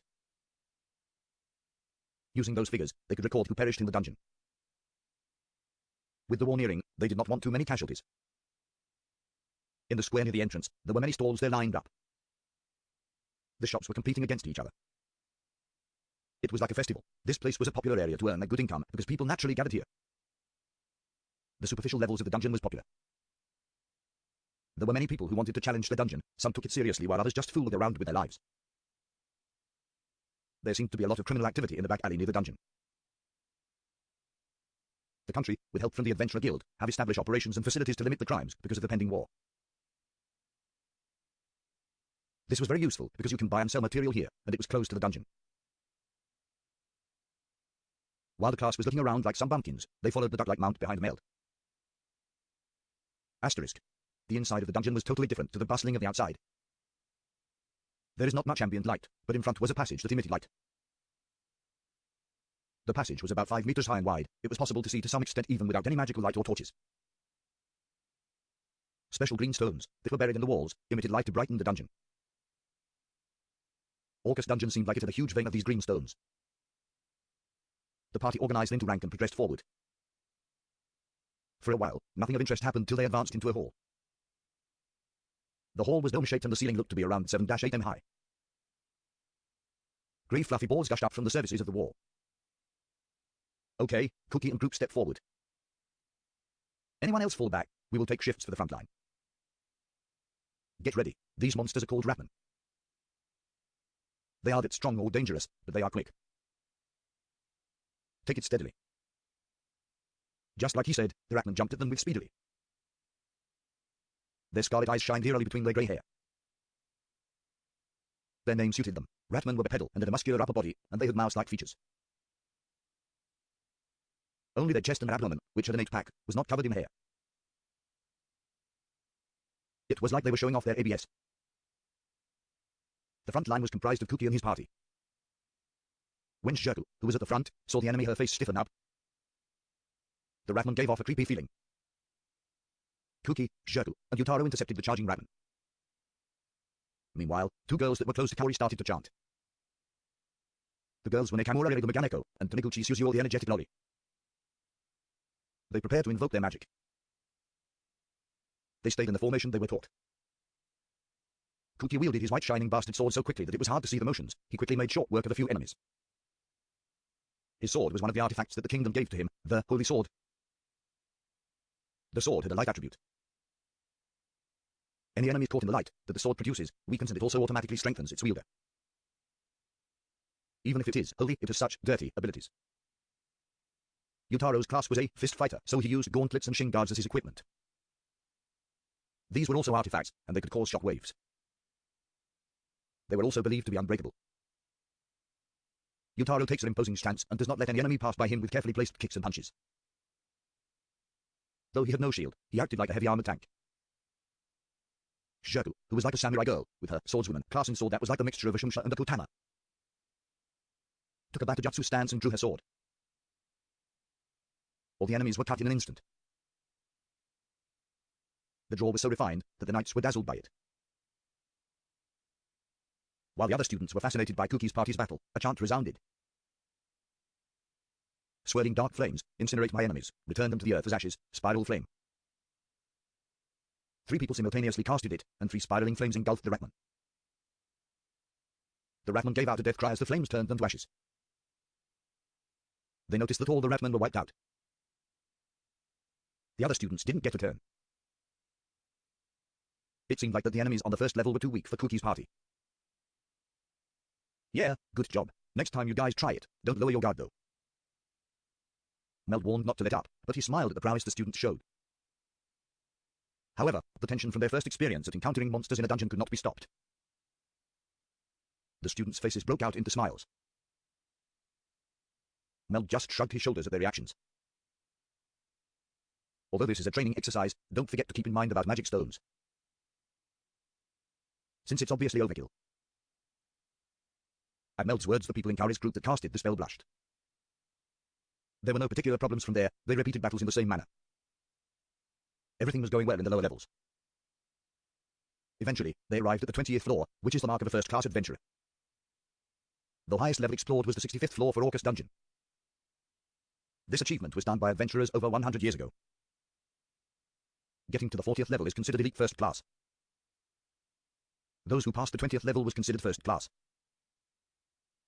Since all the students were cheats, they easily broke through to the 20th level, even if they did not have much experience. Traps were the scariest feature of the dungeon. In some instances, the traps were lethal. There was something called fair scope for the lower levels. This is a gadget that detected traps by feeling flow of magic. Because most traps in a dungeon use magic, the fair scope can detect more than 80% of traps. The detecting range is somewhat narrow, so experience or information was needed to progress smoothly. Therefore, they were able to quickly breeze through the floors. This was mainly because of how earnestly the knights guided them. Meld especially mentioned to them that if they did not know the layout, check for the traps. If they were not sure if traps were around, move with caution. All right, you guys, from this point on, not only will there be other types of demons, but they will work together to attack us. Do not get careless just because it has been easy so far. After we clear the 20th level, it will be it for today. Get fired up. Meld's undertone in his message resounds with everyone. Up to this point, Hajim had not done anything in particular. Once, he practiced on a monster that the knights had weakened. He created a pitfall for the monster to fall into, and stabbed it with a sword. Until now, he had only defeated one dog-like monster. No one wanted him in their party. Basically, he just stood behind the cover provided by the knights. It was pretty pathetic. However, by repeatedly using his synergy skill in combat, he could improve his magical power. His magical power raised by 2 points. It seemed actual combat was useful. Still, I'm totally a parasite player. Again, a weakened monster was thrown to Hajim by the knight that weakened it. When it approached, Hajim transmuted the ground and breathed out a sigh. With it restrained, Hajim swung his sword to strike down the monster. Well, it seems like my precision with transmutation has gone up. Let's do our best step by step. He consumed the magic replenishing pill as he wiped the sweat of his brow. Hajim had not noticed, but there were some knights that were impressed with him. The knight did not expect anything from him in the beginning. In battle, however, he dared to fight against the demons and do not just stand around. Of course, weakened monsters. For the knights, they thought Hajim would fight using his barely used sword. Hajim chose to use his transmutation to seal their movements. He brought down decisive blows on the monsters with a reliable strategy that the knights had never seen before. Synergist was considered as a crafting class. They had never thought of using the transmutation skill like that in combat. Since he did not have anything else, Hajim thought about transmuting his weapon. He thought that if he could manipulate minerals, why can't he manipulate the ground? Since he was surrounded by so many strong people, and him just defeating a few, he felt useless. This was his first public exhibition of his tactic. When his impotence was shown in the combat training in the capital, he came up with this tactic. They stopped for a short rest. He looked forward and met eyes with Kaori. She looked towards Hajim and smiled at him. Kaori seemed to be keeping an eye on him after last night's declaration to protect him. This caused Hajim to be embarrassed and he broke eye contact. Her expression sucked slightly at that. Shokugyou, who had been observing what was going on with a wry smile on her face, she asked in a small voice. Kaori, why are you two constantly looking at each other? You can't be considering a romantic comedy in the dungeon, no time for that. Kaori blushed at the teasing. She refuted Shoku angrily. Moo, Shoku-chan, don't say strange things. I was just wondering if Nagamo-kun was all right. That's it. Shoku knew it wasn't like that, but she kept her mouth shut. She didn't want to say anything that might upset her more, though she couldn't hide the laughter in her eyes. Kaori saw that and just sulked at it. Hajin just side-glanced at their state. Suddenly he felt her gaze. The unpleasant gaze was full with negative emotions and seemed to be glued to him. Hajin was not unfamiliar with such stares in the classroom, but this feeling could not compare. It was so grave. It was not the first time today that he felt that gaze. Since the morning he had felt this stare. When he tried to locate the stare, it would disappear. Hajin was tired of it, after having it repeated so many times. I wonder what it is. Did I do something? I thought I was doing my best even if I was incompetent. I wonder if that's the cause. I'm not getting arrogant. Target. Hajin breathed out a deep sigh. He started to feel the bad feelings Kaori mentioned. The party searches the 20th level. Each level of the dungeon was several kilometers in each direction. It would take dozens of people several months to map out an unknown level.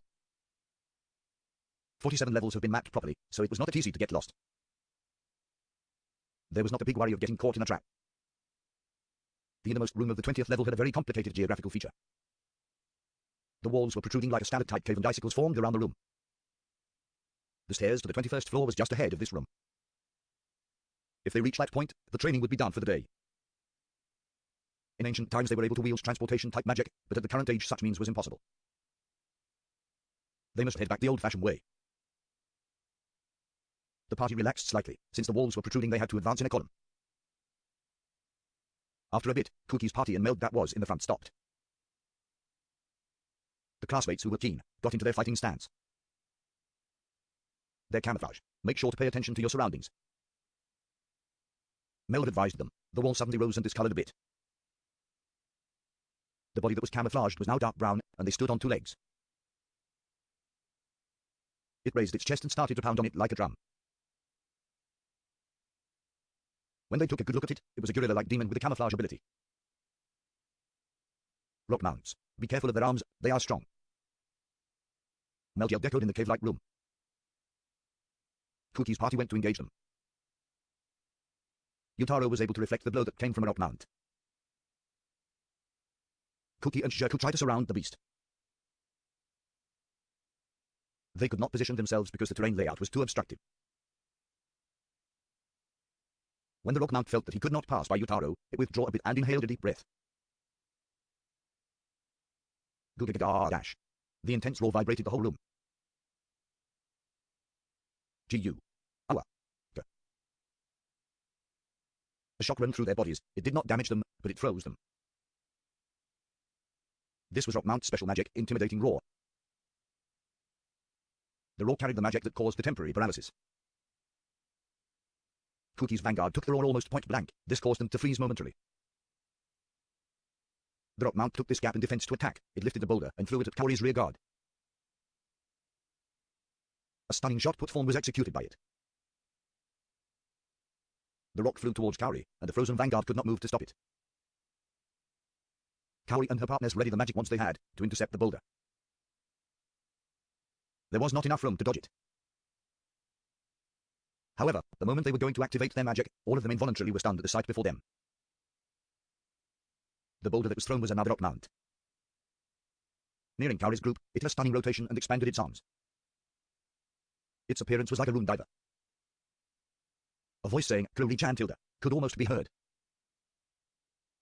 Strangely, its eyes were bloodshot and its breathing was rough. Kaori, Eri, and Suzu unintentionally screamed and stopped their magic. "Hey, what are you doing in a battle?" In a hurry, Mel went to slay the rock mount that was still in the dive. The girls apologized, but the bad feeling was still there. Their face had paled. They're a person that got mad at such a situation. Our very own massive justice, Amon Kawakuki. Bastard, you dare treat them like that. I won't forgive you. Kuki seemed to have misunderstood why the girls were pale and feeling bad. He thought they were afraid of their impending death. To frighten girls like that, indescribably, small signs of anger surfaced on Kuki. His holy sword seemed to shine in response to his feelings. Myriad of soaring wings reached the heavens, soaring flash. Ah, this fool.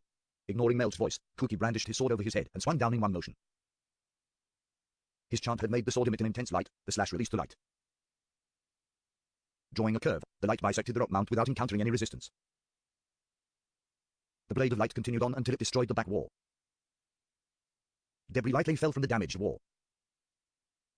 Kuki exhaled and gave the girls a sparkling smile. He had defeated the monster that scared them. It's all right now. About to give credit to his voice, he was approached by a smiling Meld who smacked him. Oh, you fool. I understand how you feel, but you shouldn't use such a technique in such a narrow place. If it collapses, what are you going to do? At Meld's rebuke, he choked. Kuki tried to apologize. The girls approached him and gave him a strained smile to try to comfort him. At that moment, the collapsed wall caught Kaori's attention. What is that? It's sparkling. Everyone looked at the wall Kaori was mentioning. There blooming on the wall were minerals that radiated pale light. It was like a crystal covered in indicolite.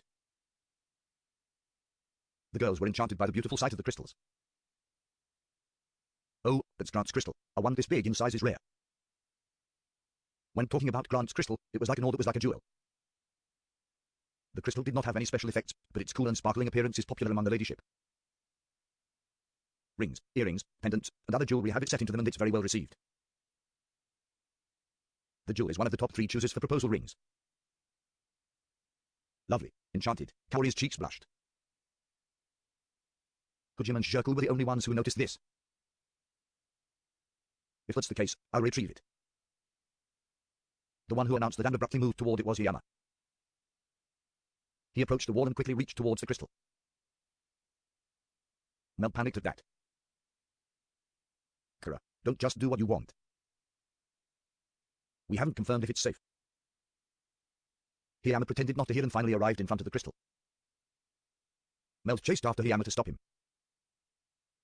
At that moment, one of the knight finished his analysis with a fair scope. He paled at the result. Commander, it's a trap. However, their warnings came too late. The moment Hiyama touched the Grant's crystal, magic started to spread from the crystal. The trap was set for people who became so fascinated with the crystal that they would touch it carelessly. There's a good story about this. It's the way of the world. In a blink of an eye, the magic circle spread throughout the whole room, and it gradually shined brighter. It was like a replication of the magic that summoned them. Withdraw. Get out of this room this instant. At Mel's insistence, everyone started to clear the room in a hurry, but they weren't fast enough. When the light filled the room, everyone momentarily felt a floating sensation. The students felt the change in atmosphere. They were slammed onto the ground with a thud. With the increasing pain on his butt caused by the fall, Hajim looked at the surrounding. Same as Hajim, his classmates fell on their backside. Meld, the knights, and Kuki's party quickly stood up and observed their surroundings. Seems like the earlier magic was a transportation-type magic. Since such magic was not possible with current magic, it was most likely an ancient magic. They were all transferred onto a huge bridge made of stone. Approximately it was 100 meters in length. The ceiling looked to be about 20 meters. There was no river passing by underneath the bridge. Because of the darkness, nothing else could be seen. It felt like they were in an abyss. The width of the bridge was about 10 meters, but there were not even handrails. If you slipped, there would be nothing to grab onto, and you would fall head first. The group was right in the middle of the bridge. On both sides of the bridge, they could see a passage that led to a stairway that ascended to the upper level. When he confirmed it, Meld issued out orders with a grim expression. You guys, get up there immediately. Go towards the stairs. Hurry. Quickly the students moved. However, a trap in the dungeon was not going to be so easy. The retreat wasn't that easy. Monsters emerged from the magic circles that appeared on both sides of the bridge. On one side was a huge monster. The other had a large amount of monsters. Meld started at the huge demon and just whispered. No way. A behemoth. Traum is German for dream. Asterisk. On both sides of the bridge, a magical formation that emitted crimson light appeared. The magic circle on the aisle side is close to 10 meters. The one on the stairs side is around 1 meter, but the numbers are numerous. From the smaller countless magic circles came monsters that were sword-toting skeletons. These were called Traum Soldier. Their eyes were the same color as the magic circle. It sparkled and shine while they looked around. 100 Traum Soldier have already been summoned, and yet the numbers were still increasing. Even though there were so many skeleton soldiers on this side, the other side's monster was what caused Hajim's danger sense to go haywire. From the 10 meters magical circle, a quadrupedal demon 10 meters long with some sort of helmet on its head spawned from it. If compared to any animal Hajim knew of, the closest would be a triceratops. However, its eyes shone crimson, while percussing its sharp claws and fangs, flames gathered around the horns on its helmet. Mel just whispered out, "Behemoth." At that moment, the behemoth took a deep breath and let out a deafening roar. Gul tilde tilde tilde ah. Su.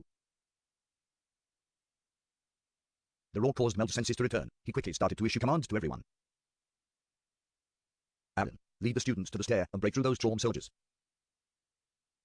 Kyle, Ivan, Gale, I need you guys to extend the best barriers you can. Stop it. Cookie, hurry and get to the stairs. Wait a moment, Meld-san, we'll help.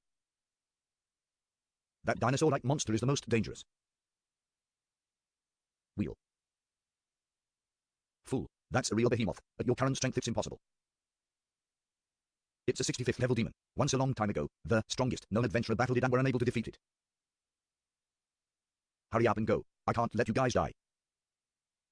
Even Mel's expression faltered for a moment at the daunting monster in front of him. I can't just abandon you guys, was Cookie's response as he stood his ground. At the moment when Mel tried to reason with Cookie to retreat, the behemoth roared and started to charge at them. At this rate, the students who were retreating would get trampled to death. To prevent it, the strongest of Harry's military spawned multiple full-powered barriers. Repel malice and enmity, absolute providence from the Son of God, here in the sanctuary, you shall not pass, absolute virtue. The magical formula for this spell was engraved in the highest quality paper 2 meters wide. The incantation having 4 phrases to activate it. 3 of the warriors casted it simultaneously. A barrier manifested that could stop anything for 1 minute.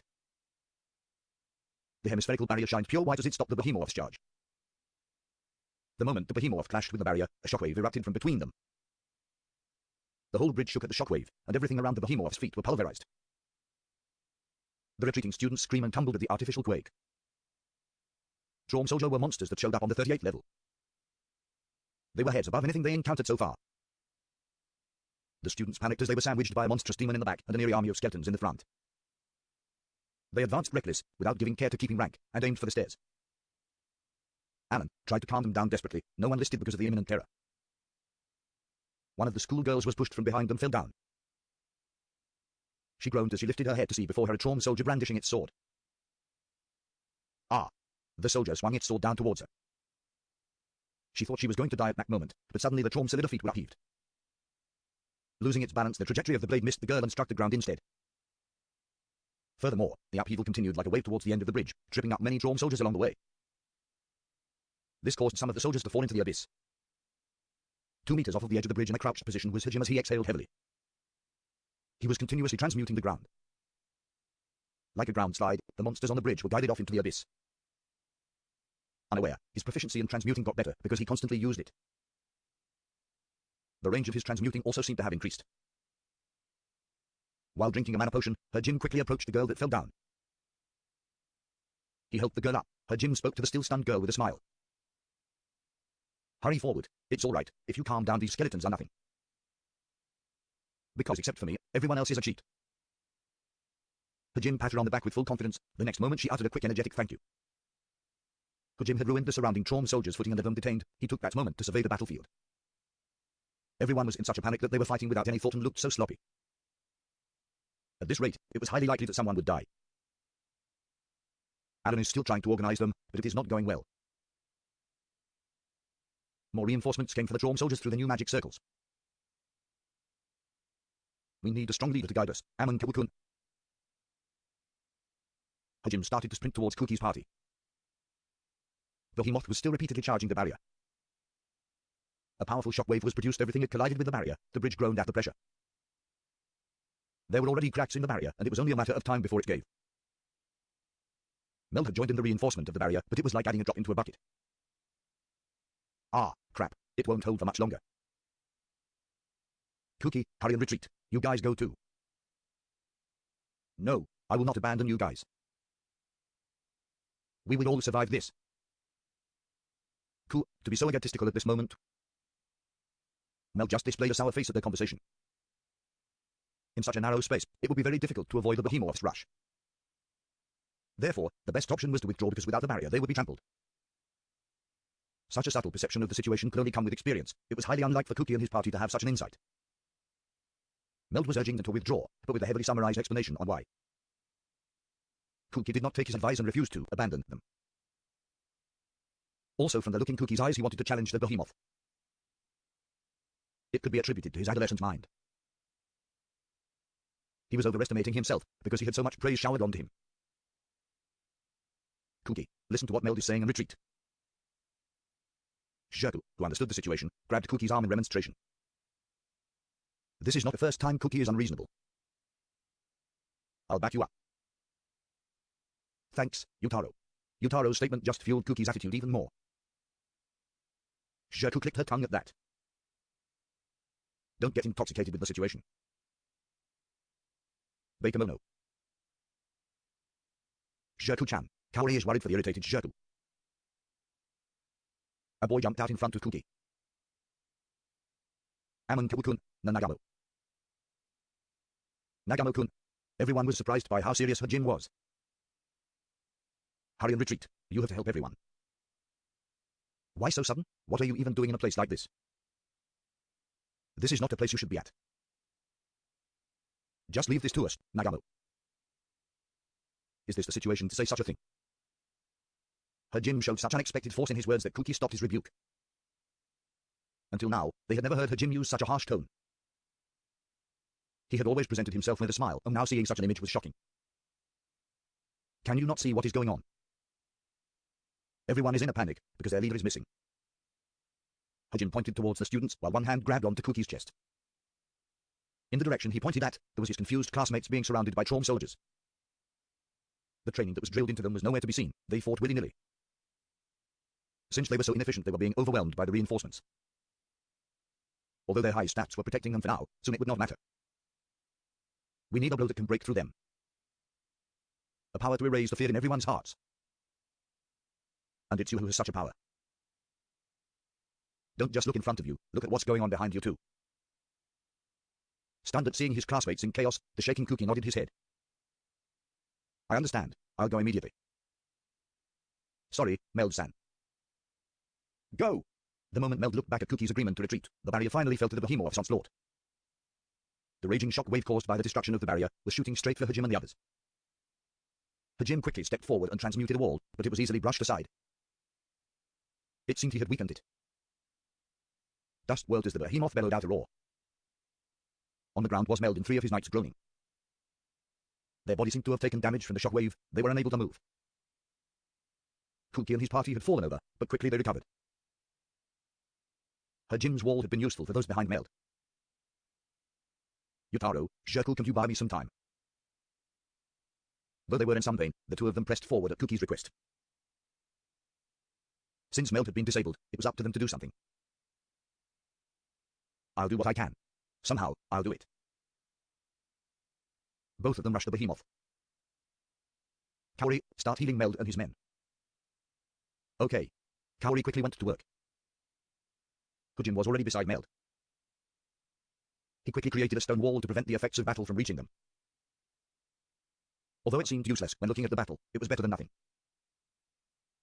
Kuki at the moment had been gathering himself and chanting to perform his best skill. Divine will, perish all evils with your light. The breath of God, blow away the ominous clouds and purify this world. The mercy of God, forgive all sins with this strike. Heaven's might. An aurora gushed up from the holy sword after the chant. The skill was similar to the soaring flash, but its power was on a completely different level. It paved a gouge in the bridge as it shot towards the behemoth, shaking the bridge with its might. After the chant, Yutaro and Shokugyou had already cleared out. However, after fighting the behemoth they were in a tattered state. To suffer such a considerable amount of damage in such a short time. The bombardment of light hit the behemoth directly. Light filled the area where the spell had impacted with the demon. An earthquake resounded in the bridge, and cracks spawned all over it. If it's this, hurry. Did that do it? I hope so. Yutaro and Shokugyou returned to Kuki's side. Kuki breathed heavily after using such an enormous amount of magic. That skill earlier was his trump card. Most of his magic was used to fuel it. Kaori had finished treating the fallen soldiers, and Meld was actively trying to stand up. When the light and dust settled down, there it was, an unscathed behemoth. The beast sent a death glare at Kuki and growled. It raised its head, there was a high pitch, then its horns started to glow red hot. Magma, that word described perfectly what the behemoth's helmet looked like. Don't just stand there, move. Mel's voice helped them regain their senses and they started to move. The behemoth soon rushed them with his newly powered helmet. Like a falling meteorite, the behemoth fell helmet first towards Kuki. Even if they were able to avoid it by jumping aside, the shock wave caused by the impact still blew them away. When they stopped rolling, they had wounds all over their bodies. Meld, who finally regained his movement, rushes over. The other knights were still being treated by Kaori.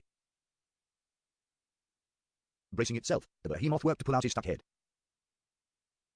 Can you guys move? All he got in response were groans. They were probably paralyzed again by the shock wave caused by the falling behemoth.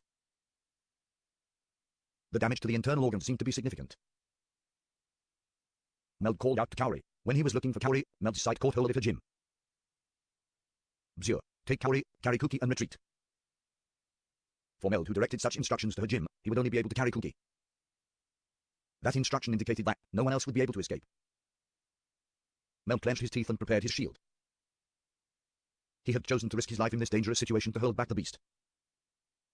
At such a desperate moment for Meld, Hajime made a suggestion. This method may be the only way that everyone would be saved. However, the chance of it succeeding was very low. Hajime would also be in the most dangerous position. Meld hesitated, but the behemoth was already combat ready.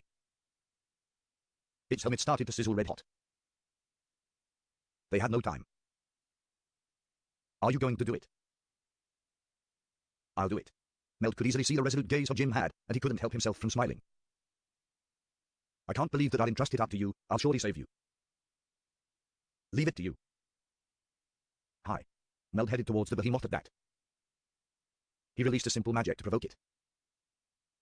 The behemoth seemed to have a habit of targeting anyone who was attacking him at the moment. Man and beast gazed at each other. When the helmet was finally inflamed, it charged then leapt. Meld stood there poised, intending to provoke it till the last moment. At that moment, a small incantation could be heard. Blow, wind wall. He backstepped at the same time as he chanted. Like a comet, the behemoth landed at the area where Meld was previously stationed at. The wind wall was able to deflect the shockwave and debris from the impact. Since it was just a simple attack, he was able to avoid it. He would have been totally annihilated if he was protecting Kuki. Again, the behemoth's head was stuck after the attack. Hajime advanced at this, but the remnants of the blazing heat burned Hajime. He endured the pain and he started to chant. It couldn't really be considered a chant, because he just called out the spell's name. Transmute. The behemoth's movement to extract its head from the stone was stopped because the surrounding stone buried its head. No matter how much stone it destroyed to free itself, Hajime just repaired it with his transmuting. Bracing its legs, the behemoth was going to forcefully free itself, but Hajime transmuted around the foot this time. He constantly hardened and transmuted the stone, and finally he sunk the beast 1 meter into stone. The behemoth's power was so terrifying that if he let up for just a moment, cracks would form in the formation, and it would try to slip out. In order to prevent this, Hajime did not let up on his continuous transmuting. He observed the behemoth struggling to get free with its head buried underground. For anyone else it would have looked very silly. In the meantime, Kaori and the recovered knights were gathered and carried Kuki's party back. On the side with the drawn soldiers, the students had regained some of their composure and started to cooperate with each other. The reason for the recovery was because of the girl Hajime saved earlier. A simple contribution from Hajime. Wait, there is still Nagamo-kun. Kaori protested to Meld, who was withdrawing. This is his plan. We are going to clear the soldiers and make a safety zone for ourselves, and then we will bombard the beast with magic. Of course, we will allow him to retreat too. He can retreat when our magic barrage holds the beast in place, then we can retreat to the upper level. Then, I'll stay and help him. Not possible. Your healing is needed to back up Kuki as we retreat. But, Meld shouted at the protesting Kaori. Don't let his effort be in vain. So, including Meld, the other one with the highest power was without a doubt Kuki. If she did not use her healing magic effectively, they may eventually lack the power to stop the behemoth. That is why it is necessary for her to join the retreating group. They did not have the time to stop and heal without a slower means, and if they were not fast enough, Jin will run out of mana to trap the behemoth. Breath of heaven, fill to the brim, purify and heal, heaven's blessing. Even if she had a face like she wanted to cry, she continued with her incantation. A pale light engulfed Kuki. The restorative property of her magic healed his body of injuries at the same time it enveloped him. Meld placed a hand on Kaori's shoulder and nodded, and she nodded back. Again, Kaori turned around to look at the scene of Jin transmuting against the behemoth. All of them started to retreat after that.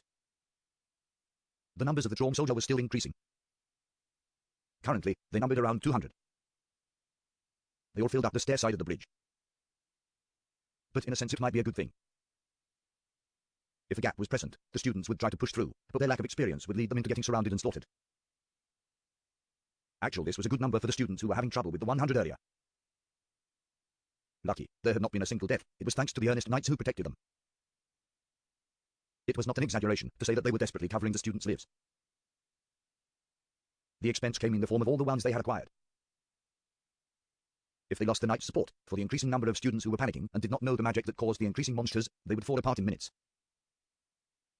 Despair struck the students who realized it. The group that cooperated with the girl that Jin saved earlier, even though they fought bravely, their face conveyed that they were at their limits. When they thought it was finished, soaring flash, a pure white slash exploded right through the ranks of drawn soldiers. The soldiers near the side edges of the bridge was blown into the abyss. After the slash fought, the remaining soldiers filled in the gap that was created by the skill. They surely saw the stair that led to the upper level go. The wish to see it, but it had been covered by the sea of swords. Everyone, don't give up, I'll open up a path. He spewed those lines as the soaring flash tore through the enemies. The students energized at the charisma Kuki displayed. What have you guys been doing this whole time? Remember your training, and start cooperating with each other. Fools. The leader everyone relied on released a skill that was not inferior to soaring flash at the enemies. The reliable feeling returned to his voice. His body filled with power and his mind cleared. Kaori's magic was doing their job, the magic to calm the mind. The magic was just a relaxation of magic, but combined with Kuki's performance it was super effective. Anyone with an aptitude for healing started to heal everyone. The people with high aptitude for magic made up the rear guard. They started their chants. The vanguard formed a firm rank. They steadily moved but put an emphasis in protecting the rear guard. The knights who recovered also joined them. Then the signal for their counterattack came. The cheat class started to perform their martial arts and magic. They descended down on their enemy like a surging wave. Monsters fell so quickly that they had finally passed the spawning rate of the magic circle. Soon, the path to the stairs were opened. Everyone advance. We need to secure the stairs. Kuki started to run as soon as he shouted. The recovered Shoku and Yutaro accompanied Kuki in the charge. They cut through the encircling drawn soldier like a hot knife through butter. Finally, they broke through the besegement. Kuki quickly cast his magic to prevent the gap from the bridge they just created from being filled by the soldiers. The classmates looked doubtful. It will be like that. In front of them were the stairs, and naturally they wanted to get to safety quickly. Wait everyone, we still have to save Nagamo-kun. Just by himself, he has been suppressing that demon. Kaori's class faced her with a very doubtful expression. They all thought it was impossible, because they all thought he was useless. When the perplexed classmates looked over at the bridge, Hajime was really there. What is he doing? The demon is buried. Meld answered the questions the students had. It's true, it was because of him stopping that demon that we could retreat. Vanguard, don't let any soldier near us. Rear guard, prepare your long-range magic. He is about to run out of magic, we will have him retreat while we bombard the behemoth. The students braced themselves when that voice resounded with them. There were people who looked at in the direction of the stairs in regret. No wonder, they just had a near-death experience. They naturally wanted to get to safety as fast as possible. However, when Meld angrily shouted out to hurry up, they returned to the battlefield. In the Wasiyama Daijak, although he thought so highly of himself, he was really scared. He wanted to run as fast as possible away. At that moment, the scene from that day flashed in his mind. It was yesterday when they were staying in Holade.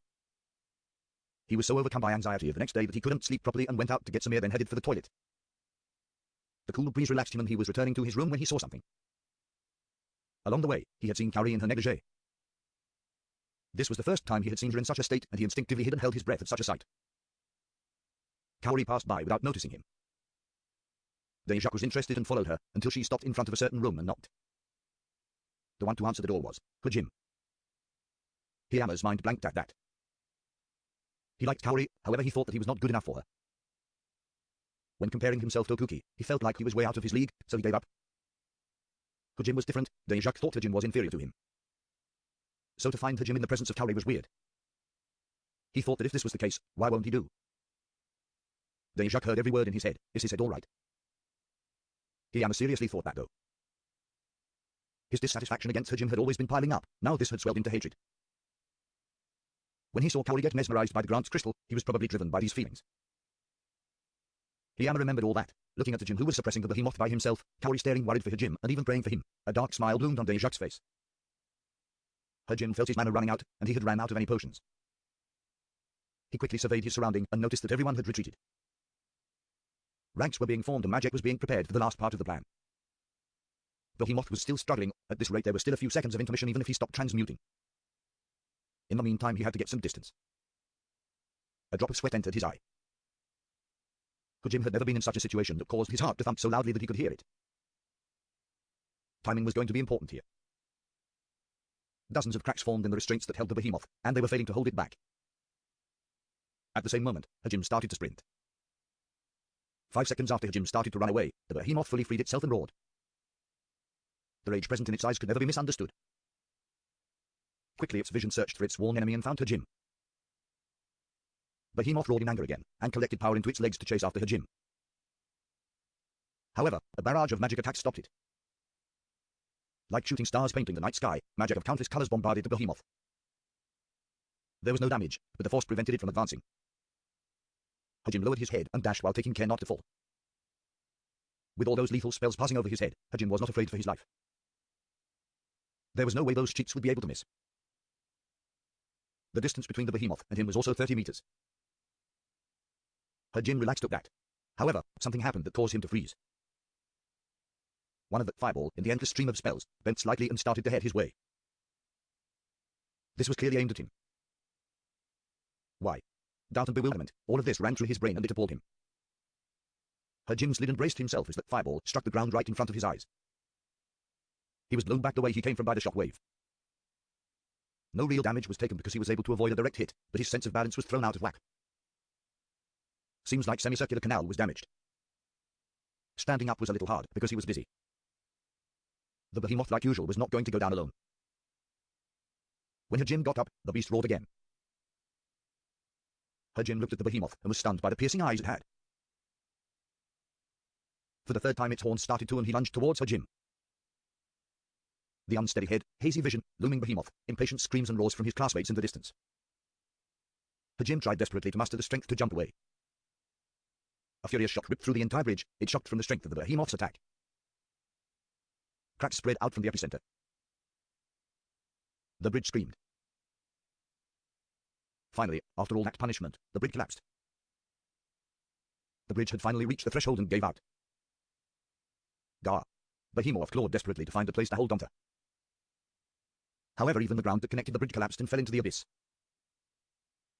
Death throes could be heard from the behemoth. Hajime crawled to escape somehow, however every place he held on to collapsed. Ah, it's no good. While he thought that, he turned his gaze towards his classmates. He saw Shirku and Kaori holding Kaori back, like she wanted to jump after him. His other classmates were pale and had their hands over their eyes or mouths. Meld and the knights had a mortifying expression on their faces. The scaffolding that held Hajime finally crumbled. He fell backwards into the dark abyss, while he tried to grasp the dimming light. The death throes that the behemoth echoed soon ceased. The stone bridge made a huge rattling noise as it crumbled. Her gym disappeared into the abyss along with the rubble. That sight played for Kaori in slow motion, and it filled her with despair. In her head, last night's event repeatedly played in her mind. In the room illuminated by the moonlight, she sat here chatting with her gym while they drank the fake black tea. That was the first time they had talked so in depth with each other. Being driven by her nightmares, she paid a sudden visit to her gym. Even if he was surprised, he had talked to her truthfully. After a bit, she noticed that talking to him had erased her uneasiness. She returned to her room in a jubilant mood. When she arrived back at her room, she noticed how boldly she was dressed and she writhed in shame. Kaori felt depressed because Hajime had not even reacted, in her eyes, to her looks. She felt she had no appeal. When Kaori saw Shokugyou caught her making funny facial expression, she wanted to pretend it never happened. On that night, the most important occurrence was the promise she made to protect her gym. The promise that her gym mentioned to relieve Kaori of her anxiety. Her gym disappeared into the abyss as she stared at him.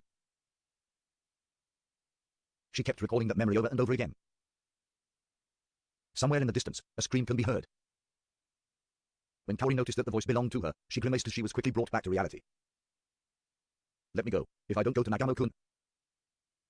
I promised. I will. I said I will protect him. Let me go. Shokugyou and Kuki had to restrain her, because Kaori looked like she would just jump after him. Kaori displayed such extraordinary power that they wondered where she got such power, and how could she display such an amount with her slender body. Unlucky for them, she used that power to break free from them. If she kept struggling like this, she might damage her body. Nevertheless, they absolutely couldn't let her go. If they released her, she would jump off the cliff. She did not have her usual calmness, not even a shadow of it. Now she had such a frantic expression. No, it might be heartbreaking to say. Kaori, you can't. Kaori. Because Shokugyou could understand Kaori's feelings, she could not find the right words to say. All she could do was call out her name desperately. Kaori, are you also trying to die? It's too late for Nagamo. Calm down. You'll hurt yourself. Kuki tried to best to convey how worried he was of her. To the confused Kaori that was here and now, these were not the words to say to her. What do you mean, too late? Nagamo-kun is not dead yet. If I don't go, he is surely asking for assistance. Nagamo Hajime was not savable, at least this is what everyone else thought. He fell from the cliff into that dark abyss. The composure to accept that reality, the present Kaori did not have it. If anyone was to worry though, she would just deny it over and over again. Yutaro and the other students did not know what to do, so they stood there flustered. At that moment, Meld approached them and struck Kaori in the back of her neck without saying anything. She jerked for a moment, then unconsciousness claimed her. Kuki held a now limp Kaori, and glared at Meld. When he was about to start complaining, Shokugyou preemptively bowed her head and said, I'm sorry, thank you. Don't thank me. I can't let another person die. We will wholeheartedly leave this dungeon. I'll leave her to you. You don't even need to ask. She watched him leave, she headed for Kuki and got him to hand Kaori to her. Kuki still had a disappointed expression on his face from being interrupted. Since we couldn't stop her, Meld her too. You understand, right? We don't have any time. Before her cries can start to affect everyone's spirit, we have to stop her before she broke down. Hey, you have to lead the way. So we can all get out of this. This is what Nagamo-kun would have said. At her words, Kuki nodded. You are right, let's hurry. They saw one of their classmates die in front of their eyes. This event had caused a lot of damage to be engraved into the student's spirit. Everyone was looked at where the bridge used to be in a stupefied expression. There was a girl that said, no more, and sat down. Just like Hajime had exclaimed, the group needed a leader right now. Kuki raised his voice towards his classmates. Everyone, right now, just think about surviving. We have to withdraw. The students moved sluggishly in response to his words. The magical circles that spawned the Traum Soldier were still active. Their numbers increased one by one. At their current mental status, fighting would be reckless, also it was not necessary to fight. Kuki shouted at his classmates to urge them to escape. Meld and his knights also tried to encourage the students. Eventually, everyone escaped by the stairs. The stairs to the upper level was long. It climbed so high that they could see nothing else but the stairs in the darkness. They felt like they had ascended 30 or more levels at that point. Even if their bodies were enhanced by magic, they would start feeling the fatigue soon. wounds from their earlier battle was still present. It didn't help that the stairs were long and dimly light, making the students even more gloomy. At this moment, Meld considered having a small rest, but refrained when he saw a huge wall that had a magical formation drawn on it. Students' faces started to regain their vitality. Meld quickly approached the wall and started to investigate it. They did not forget to use the fair scope. From their investigation, the chance of it being a trap is very unlikely. The carved magical formula's purpose was to move the wall in front of them. Meld started to chant to pour magic into the magical formula. Just like a hidden door used by ninjas, the door rotated to open the way and show the room behind it. The revealed room was a room they had visited in the 20th floor. We returned. We made it back. We did it. We got back. One after another, a sigh of relief escaped from the classmates. There were a few students that burst into tears and others who just fell on their ass. Even Cookie and his party that were leaning on the wall wanted to sit down. They were still in a dungeon though. Even if it was a low number level, they did not when a monster could appear. They had to escape the dungeon before they could actually relax. Meld had to suppress his longing to rest. He had to harden his heart as he shouted for the students to get up. You guys, don't sit. If you get exhausted here, you won't be able to return. To avoid combat with any monsters, we have to escape as quickly as possible. Hey, just endure it for a little more. For the students who wanted to rest more, they just stared in silent protest at him. The student reluctantly stood up while a bit dizzy. Cookie hid his fatigue and took point. On their way out, the knights concentrated on fighting as little amount of enemies as possible. They raced towards the entrance in one stretch.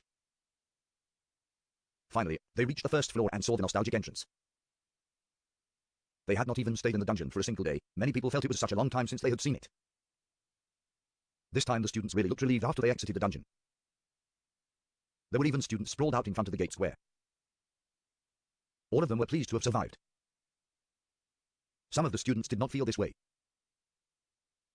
Shokugyou, who was still carrying the unconscious Kawa, Cookie, Yutaro, Eri, Suzuo, and the girl Hajime saved had a dark look. Meld went to make a report at the reception area while minding the students with a side glance. There was a new dangerous trap on the 20th level. Since the bridge had collapsed, there was no way of knowing the purpose of the trap, but he still needed to report it. He couldn't help but report Hajime's death. Meld was having a hard time not showing his depression on his face. The sigh couldn't help but escape from him. Asterisk. When the group returned to Herald, they returned to their rooms without much spirit. There were a few students that discussed with each other, but most of the students had already fallen asleep on their bed. And then there was Yamada Jacques. Outside of the inn and located at a corner in the town, he sat there. He chose an inconspicuous place to sit with his hands hugging his knees. Buried between his knees was his face that was very still. If his fellow class saw him, it would look like he was depressed that one of his classmates had passed.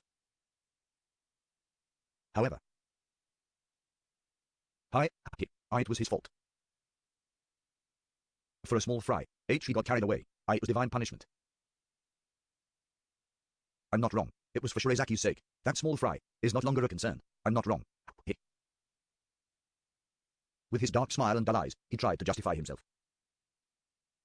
The fireball that veered off course and hit Hajime was casted by Hiyama. The escape to the stairs and rescuing of Hajime, the sight of Hajime and Kaori's night rendezvous, Hiyama heard a devil whisper to him. If I killed him now, no one will notice. At that moment he sold his soul to the devil. To not be discovered, Hiyama timed his shot very carefully and lead his fireball to Hajime. In that chaotic barrage it would be very difficult to work out who casted what. He chose the fireball because his aptitude was wind. There would be no evidence or any suspicion. Hiyama told all of this to himself as gave off a dark laugh. Someone at that moment called out to him. Hey, it really was you. The first murder from another world is a fellow classmate. You did quite well. Hiyama backed away in a panic. The one who hailed him was a classmate he knew. What are you doing here? Don't worry about such a thing. Rather than that, Murder-san, how do you feel right now? How does it feel to kill off a love rival in midst of the confusion? That person laughed a little. Like he had just seen a comedy. Hiyama said to himself, one classmate did die, yet this person did not care. All the other classmates were shocked and looked miserable, but this person had no such expression on his face, not even a speck. Is this your true nature? The stunned Hiyama muttered out. A condescending scoff could be heard from the person. Nature? It's not anything complicated like that. Isn't it common to have a few secrets? More important than that, what would happen if I spread this to everyone? Especially if she heard it. As such a thing, no one would believe, and the evidence? None, but they would believe my words. At that moment, do you think your words would be good enough?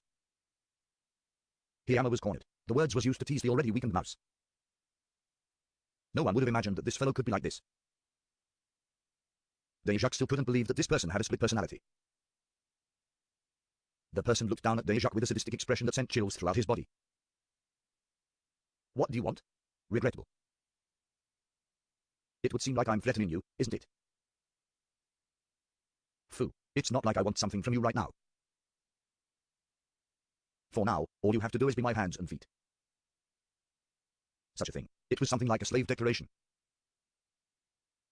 Naturally, Hiyama hesitated at that. He wanted to refuse, but if he did then this person would mercilessly spread the rumor about his deeds. The conflicted Hiyama thought, still working with this person is better than imprisonment. This character foresaw Hiyama's conflict and decided to tempt him. Don't you want Shirazaki Kaori? What did you say? Hiyama's gloomy thoughts were blown away in an instant and just stared at the person. This individual smirked at Hiyama's stunned visage and continued with the temptation. If you follow me, someday you will obtain her. I was going to approach Nagamo-kun with this offer, but you killed him. You may be more suited for what I have in store, so I guess it all worked out in the end. What's your objective? What do you want to accomplish? In this situation he was ignorant of, he unknowingly raised his voice. Fu, it has nothing to do with you. I'm searching for something, that's all I'll say. So, your answer? Hiyama did not want to disturb him and just filed away the person's attitude of treating him like an idiot into his memory. Deja was very afraid of this transformation of character. He did not have much choice, so he just nodded his head.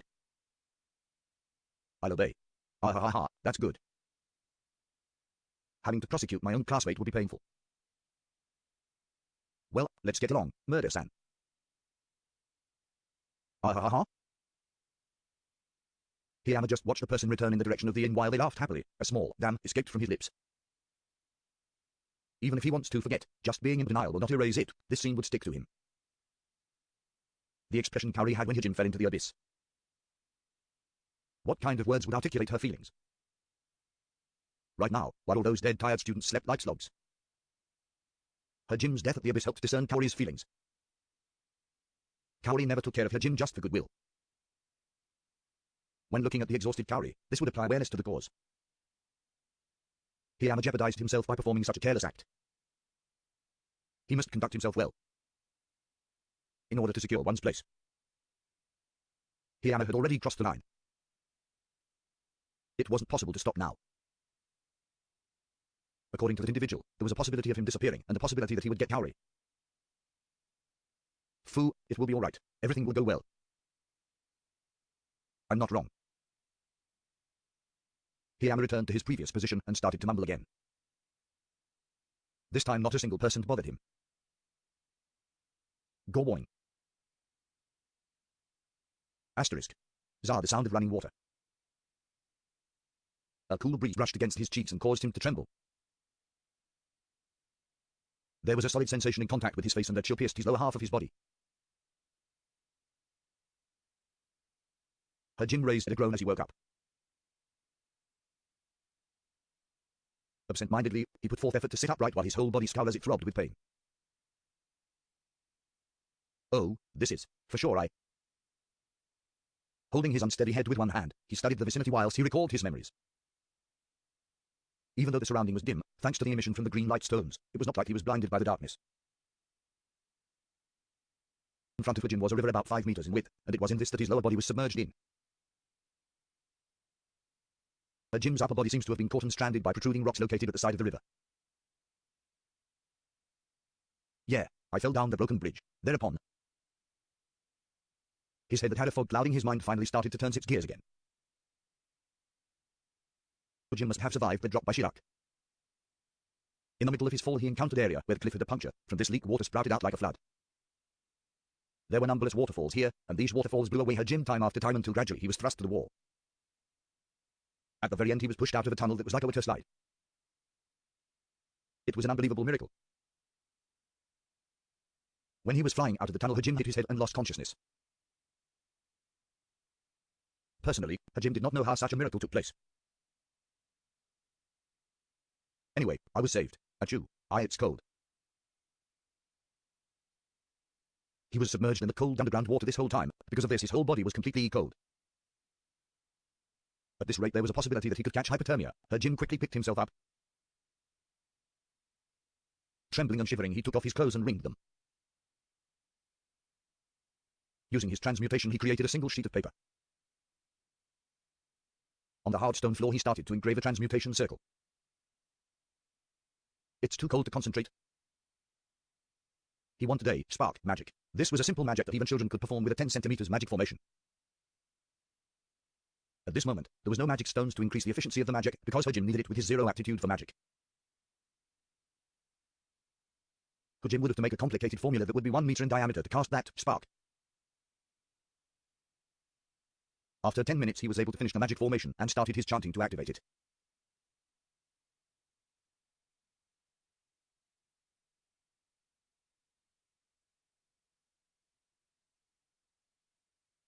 Seek fire, the power of light, manifest, spark. Why is there such an exaggerated chant just to create an ordinary flame?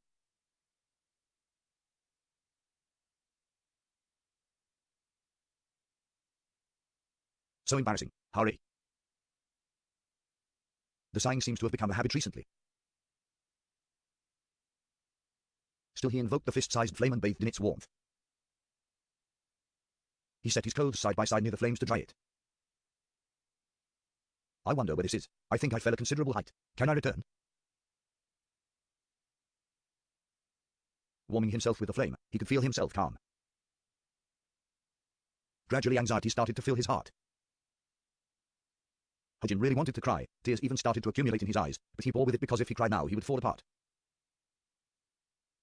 He wiped away the tears that had collected and slapped his own cheeks. Got no other choice. I have to find a way back.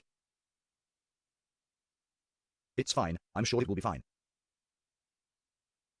Shokugyou's face developed into a determined one after he muttered encouragements to himself, all while staring at the flames. After about 20 minutes the clothes were dry and warm, so Shokugyou set off. Shokugyou was not sure which level he was in, but for sure he was still in the dungeon. It wouldn't be strange to have monsters lurking. He carefully proceeded to walk down into a huge passage that led into the depths.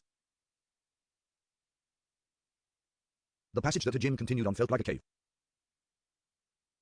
Rather than a low-rise square passage, the passage had rocks and walls protruding in many places, and it winds around complicatedly. It was similar to the last room on the 20th floor, the only difference was the size.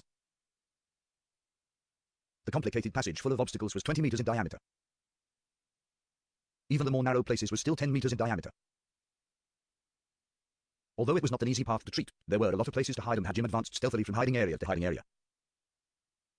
He wondered how much he walked. Shokugyou started to feel tired until he finally reached the fork for the first time. A huge crossroad was presented to him. Behind the boulder was Shokugyou hiding. He wondered which path he should take. A moment was taken to think over it. He thought he saw something at the edge of his vision and he quickly hid behind a rock. Quietly he stuck his head out and waited to see. From the passage straight ahead, a white fur ball hopped into view. It had long ears, and it looked like a rabbit. However, it was about the size of a mid-sized dog, and its hind legs were heavily muscled. The rabbit also had several dark red lines running along its body like blood vessels. The lines also pulsated like a heart. That was very creepy. Clearly, it was a dangerous demon. Shokugyou decided to avoid by going left or right instead of going straight. It looked like he wouldn't be able to proceed to the right because the rabbit was near it. Shokugyou held his breath and waited for the time to move. At that moment, the rabbit turned around and started to sniff the ground. Right now, he tried to move at that. The rabbit seemed to react to that, and it quickly straightened its back to stand up. Its vigilant ears rustled. Crap, did it find me? Too am fine? He clung his body to the boulder to hide himself, and he tried to gain control of his thumping heart. Those keen ears felt like they could pick up his throbbing heart. He broke out into a cold sweat at that thought. Luckily, it was a different reason the rabbit was alert. Gultildra? A wolf-like demon with white hair jumped out and growled at the rabbit. The white wolf had 2 tails and was about the size of a large dog. Just like the rabbit, the wolf had the same palpitating dark red lines all over its body. After that wolf jumped out, 2 more wolves jumped out from behind different stones to join it. Hajime peeked his head out and observed the situation. No matter how you look at it, the wolves were going to prey on the rabbit-chan, though it wasn't cute enough to attach Chan. With the cover of confusion, Hajime half rose his feet. However, Q. A cute cry leaped from it and jumped into the air with a rotation. The rabbit gave a roundhouse kick with its massive legs and smacked the first wolf. Dopain. The kick generated a sound that wasn't thought possible.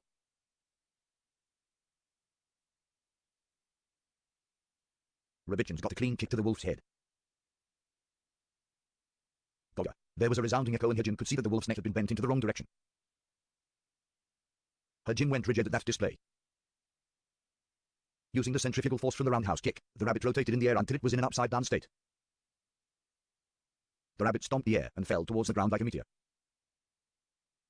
Just before landing, it rotated itself perpendicular to it and gave a powerful heel drop to the wolf close to the landing point. Bija. Without even getting the chance to give off a death throw, both the wolves' heads were pulverized. Another 2 wolves appeared to jump at the rabbit when it landed. Hajime thought it was this moment that the rabbit would lose. The rabbit was able to do a handstand while rotating his legs, just like a break dancer. Both of the wolves were flung towards and slammed against it because of the tornado-like rotating kicks. Blood splashed against the walls and their corpse trailed down. The last wolf ruffled its tail as it growled. Soon the tails started to discharge electricity. It was trying to cast a special magic. Glua. Lightning fired the rabbit with a howl. As the high-speed lightning approached, the rabbit avoided it splendidly by performing zigzagging steps. When the lightning dissipated, the rabbit drove a somersault kick into the wolf's jaw in one go. The kick blew the wolf away and it landed on the ground backwards and bent. It seemed like its neck broke from the force. Q. A victory cry. The rabbit raised its furry limbs and brushed off its ears. Mommy, tell me it's a lie. Hajime, who was still stiff, can only give a dry smile. Isn't this dangerous? The traum soldier that the students had trouble with looked like toys compared to this bunny. This rabbit may be stronger than the behemoth, who could only do simple monotonous attacks. He knew that if he was caught it would be certain death. This threat caused him to unconsciously step back. That was an error. Karen, ha! That noise echoed throughout the whole cave. Hajime had kicked a pebble near his feet that fell and created the tracket. Such a cliché grave mistake. A large amount of cold sweat streamed down his face. The rabbit turns its head like a machine that wasn't oiled to the sound. Hajime was definitely seen. Its ruby red eyes narrowed as it caught sight of Hajime. He froze like a frog hypnotized by a snake. Alarm bells started to go off in his head and his soul told him to run for his life, but his body did not listen to him. Finally, the rabbit that had only been looking back at Hajime with his head, orientated its whole body towards him. It started to pour energy into its legs. It's coming. He instinctively knew that. Rabbit Demon exploded towards him. It dashed at him at an absurd speed that left after images behind it. When he noticed it, he jumped aside with all his might. The place where he was just at exploded like a cannonball had just struck it. It gouged out the ground as it detonated. Hajime rolled while the earth rumbled, and stopped with his backside on the floor. He retreated from the epicenter with a pale face. Slowly the rabbit stood up with a slack attitude, after it continued its assault. Hajime quickly constructed a stone wall with his transmutation. Stone wall met the rabbit's kick, and easily the kick pierced through it. By pure reflex he brought up his left arm to block. Good thing his face was not crushed, but the impact launched him to the ground. Pain coursed through his left arm when he gathered himself. When he looked at his left forearm, it was broken and bent in a funny angle. Looks like it was totally crushed. Crouching in pain, he desperately sought out the rabbit. What he found was the rabbit walking in a relaxed manner, a total inverse of its earlier attitude. It must have been his imagination, but its eyes were staring at him in a condescending. Looks like it was having fun messing with him. Since he was on his backside, he couldn't even retreat that well. There standing in front of Shokugyou was the rabbit. It looked down on him, like he was some worm crawling on the earth. The rabbit brandished its foot to show it off. I wonder if this is the end. Despair assailed Shokugyou. He adopted the dazed look and gave up as he stared at the rabbit's feet. Eventually the kick of instant death was swung. Shokugyou shut his eyes, horrified at the impending doom. No matter how much time passed, the expected blow never came. He fearfully opened his eyes, and in front of his face was the rabbit's foot. The kick was stopped just before it made impact. It can't be, was it still playing with him and trying to instill even more anguish in him? Shokugyou noticed something though. When he looked closely the rabbit was trembling. What? Why is it trembling? It seems scared. No, not seem, it really was afraid. Shokugyou tried to run for the right passage, but he caught sight of a new demon. Huge was a word that could describe it. The beast was 2 meters tall, and its whole frame covered in white fur. Like all the other monsters he met here, this beast also had pulsating dark red lines wrapping its body. If he could compare it to another animal, then a bear came to mind. One difference is that its arm extended all the way down to its feet, and these arms had 3 claws protruding out almost 30 centimeters. Before he knew it, that bear was nearby, while it glared at its prey. Silence surrounded the area. Both Shokugyou and the rabbit was frozen and could not move. No, would not move, just like how Shokugyou was earlier. The bear's stare had stopped them. Gororu. Tired of the situation, the bear started to growl. This caused the rabbit to return to reality. It quickly turned tail and instantly retreated at top speed. All that speed it used to crush its enemies was now being used to escape. Too bad it was all for naught. Using speed that didn't suit its size, the bear aimed its sharp claws at the rabbit. The rabbit used its agility to twist his body to dodge the blow. Shokugyou was certain the bear's claws had missed their target, and he saw the rabbit finish dodging. When it landed, blood started to gush from its body as multiple cut wounds emerged on its body. More and more blood poured out of its wound until Shokugyou noticed that its body wasn't whole anymore. Piece by piece sections of the rabbit slipped off in different direction and the fountain of blood sprayed when the largest section was set free. The gore show disgusted Shokugyou. A rabbit demon that powerful was taken down so easily without it being able to do anything. Now he knew why it was so scared. That bear demon was extraordinary. This guy would destroy any person Shokugyou knew of. Lumbering its huge body, the bear approached the fresh corpse. Sounds of gorging could be heard from the bear. Shokugyou could not move. Still consumed by fear, the beast's eyes pinned down Shokugyou with its eyes. Nothing was left of the rabbit after the bear took 3 mouthfuls of it. It turned around and growled at Shokugyou. The beast's eyes said it all. You are next. Presented with the eyes of a predator, all he could do was despair. Shokugyou ran the opposite direction of the bear while screaming madly and forgetting about his broken arm. If something like that rabbit couldn't escape, then it did not look good for Shokugyou. The wind howled from his left, he felt pain explode in his body as he was flung against the wall. The blow had knocked all the air out of his lungs. He trailed down the wall as he collapsed into a fit of coughs. Shokugyou was swaying from the impact, but he kept his eyes on the bear. Then he noticed the bear was chewing on something. What the hell was it chewing on? The rabbit was already consumed. Somehow the arm it was eating was very familiar.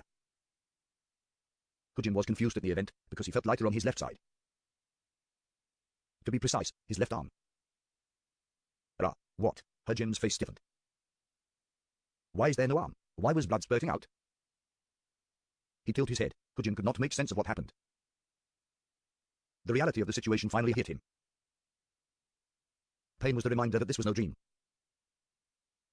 His shriek echoed in the passage. Everything below his left elbow had disappeared. The beast still had its special magic. His 3 claws were able to create blades of wind that could extend up to 30 centimeters. If you thought about it, losing just 1 arm was fortunate. The bear was playing with Hajime, and it begged the question if Hajime was lucky, considering that the rabbit earlier had been dealt with so quickly. After he was finished with his meal, the bear advanced towards Hajime. His eyes was not condescending like the rabbit's. The beast just looked at Hajime as food. The beast extended its furry limbs toward Hajime. It looked like it was going to eat Hajime alive. G-U-U, transmute.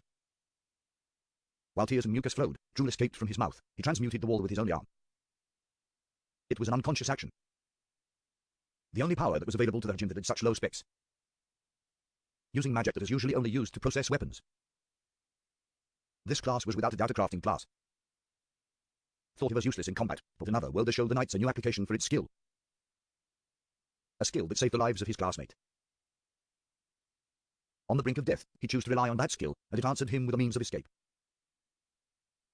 A hole 50 centimeters in height, 120 c in width, and 2 meters in depth formed in the wall. Hajime rolled into the hole and narrowly escaped the bear's paws reaching towards him. It was overwhelmed with anger from losing its prey. Gurua. The beast casted its special magic while it roared. It aimed its magic towards the hole Hajime made. A terrible destruction followed as the wall was shaved off by the powerful claws. Ah! Rinsei, rinsei, rinsei. Panting from the monster that was gradually getting closer, Hajime started to continuously cast his transmuting and delve deeper into the wall. He did not even bother to look back. Recklessly he repeated the magic and advanced with a claw. All his pains or any other thoughts were put in the back seat. Mano was consumed over and over again as his survival instinct had control over him. How much did he progress? Hajime did not know, but he couldn't hear the terrible sounds. In reality, he did not progress that much. Each cast of his, Rinsei, allowed him to advance 2 meters. This was twice as strong as his earlier days. The main problem was his bleeding. He would not be able to move soon. His awareness was already gone from the excessive bleeding. Still his body pushed forward. Rinsei, rinsei, rinsei, rinsei. No matter how many times he chanted, the wall did not change. His magic ran out before his body gave out. Exhausted, his hands fell from the wall. Hajime fell on his back and his last strand of consciousness was going out. He just aimlessly started to the heavens, but all he saw was darkness. Hajime at this time recalled some past memories. It was like a revolving lantern, asterisk. His life flashed before his eyes. His nursery and elementary school, middle school, and high school days. Various memories flooded his mind until his last memory. In that bedroom illuminated by the moonlight. The chat he had with the goddess and the promise they made. Her smiling face. Asterisk revolving lantern is a show where a lantern has some cutouts done in them and in the center a candle or light source is placed. The shadow casted by the light and cutouts could provide a show. Usually the light is directed to one direction so a story could be told. After remembering that beautiful sight, the darkness engulfed him. Just before sleep claimed him, he felt a drop of water on his cheek. Like someone had shed a tear for him. Drip, drip. Hajime felt his consciousness return gradually as the drips of water hit his cheeks and entered his mouth. Wondering what was the cause, he slowly opened his eyes. I'm alive. I'm saved. Attempting to get up, he was stopped when his forehead hit the low ceiling of the hole. Aku. He totally forgot about the hole he constructed that was only 50 centimeters high. Hajime extended his hand to the ceiling to transmute a higher ceiling. Only one arm came into view. He remembered he lost his left arm, and felt phantom limb pains. At that he kept his left arm down, or what remained of it. There was swelling around the wound, but it had closed. How? There is so much blood. He couldn't see in the darkness, but if he had some light he would be able to see the pool of blood. The amount of blood he lost would have normally killed someone. To survey the surrounding he felt around with his hand and felt something slimy. His blood was still there and it had yet to dry. After all, it seemed he had bled, and it seemed not much time had passed since he fainted. While he was wondering about his wound, another drop of water hit his cheeks. The moment it entered his mouth, he felt his body re-energize. No way, was it this? Using his hand he performed a transmutation on the area where the droplet came from, while he ignored his phantom limb pains. Progressing further and further in as he transmuted a little light-headed. Mysteriously when he drank the liquid his mana returned, and no matter how much transmuting he performed his mana did not run out. Hajime repeatedly transfigured to find the water source. Eventually the amount of mysterious liquid increased and more trickling could be heard. Hajime finally reached the source. This is an ore the size of a basketball emitting a light existed there. This ore was buried and assimilated with the surrounding rocks, and it dripped the liquid. A beautiful and mysterious stone.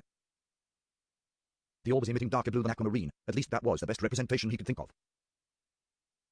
His phantom limb pain was left forgotten. Fascinated with the stone, Hajime reached out to touch it with his mouth. The dull pain and haze that his body and mind felt was cleared, and the fatigue disappeared. Seems like the liquid from this stone had saved him. The liquid seemed to hold restorative powers. Phantom limb pain still occurred, but the other injuries or negative effects were healed. Hajime didn't know, but this stone was the highest grade treasure called God's Crystal. The crystal is a legendary relic thought to have been just a story. Formation of such a crystal is a miracle, because it was the crystallization of magical pools that collect by chance and needed 1,000 years to form. Looking over it, the crystal was about 30-40 centimeters in diameter.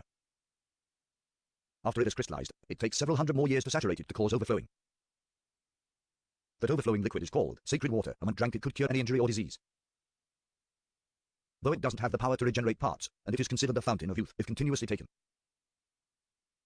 The story of 8 healing people with this sacred water in ancient time is often recited. He noticed that he returned from the brink of death. Hajime, who was leaning on the wall, sat down. Bring up both knees, he placed his head between them while shivering from his close brush with death. He had no energy to even try to escape, his heart was broken. Hajime might confront hostility and malice. Any rescue would be appreciated, and he might be able to stand up again. However, the bear's eyes scared him. He did not want to encounter the eyes of a predator that wanted to devour him. Eyes that he had no experience with because he was used to being the top lord of the jungle. Those eyes were responsible for why his arm was eaten, and this broke his heart. Some, help me, in this abyss, his voice did not reach anyone. Asterisk. What did he do? Hajime was laying on his side, curled up into a fetus position. 4 days have passed since his collapse. All this time he had not moved much, and the sacred water had sustained him. The sacred water could keep a person alive except for extreme circumstances, and it did not ease any hunger pangs. He wasn't going to die, but he was suffering from phantom limb pains and starving sensation. How did I end up like this? A question he asked himself over and over again. His mind had recovered from drinking the sacred water, even if he suffered from pain and hunger. Unfortunately, because he had a clear mind, all the suffering was clearly felt. One day Hajime stopped drinking the sacred water. If this anguish continues for so long, I rather. After he muttered that, he fell unconscious. 3 days passed. The hunger that calmed had returned. His phantom limb pains did not subside. Still, I'm not dead. I don't want to die. Although he wished for death, a part of him still wanted to live. Conflicting thoughts alternated within his mind. He could no longer form any normal thoughts. His murmurs became incoherent and delirious. 3 more days elapsed. The sacred water was losing its efficiency. At this rate 2 more days, and he would most likely be dead. He had not taken in fluids, let alone food. Abnormalities started to appear in Hajime's mind recently. Why do I have to suffer? What did I do? Why did this happen? What's the cause? God unreasonably abducted me. A classmate betrayed me. The rabbit looked down on me. That guy ate me. Gradually his thoughts became darker. Who was wrong? Who forced their unreasonableness onto him? Who harmed him? Pain gradually turned into rage. Rage led to hatred. He seeked an enemy. Everything had worked in to corrupt his spirit. The severe pain and starvation that wrecked his body, and the events that led him here into this endless darkness.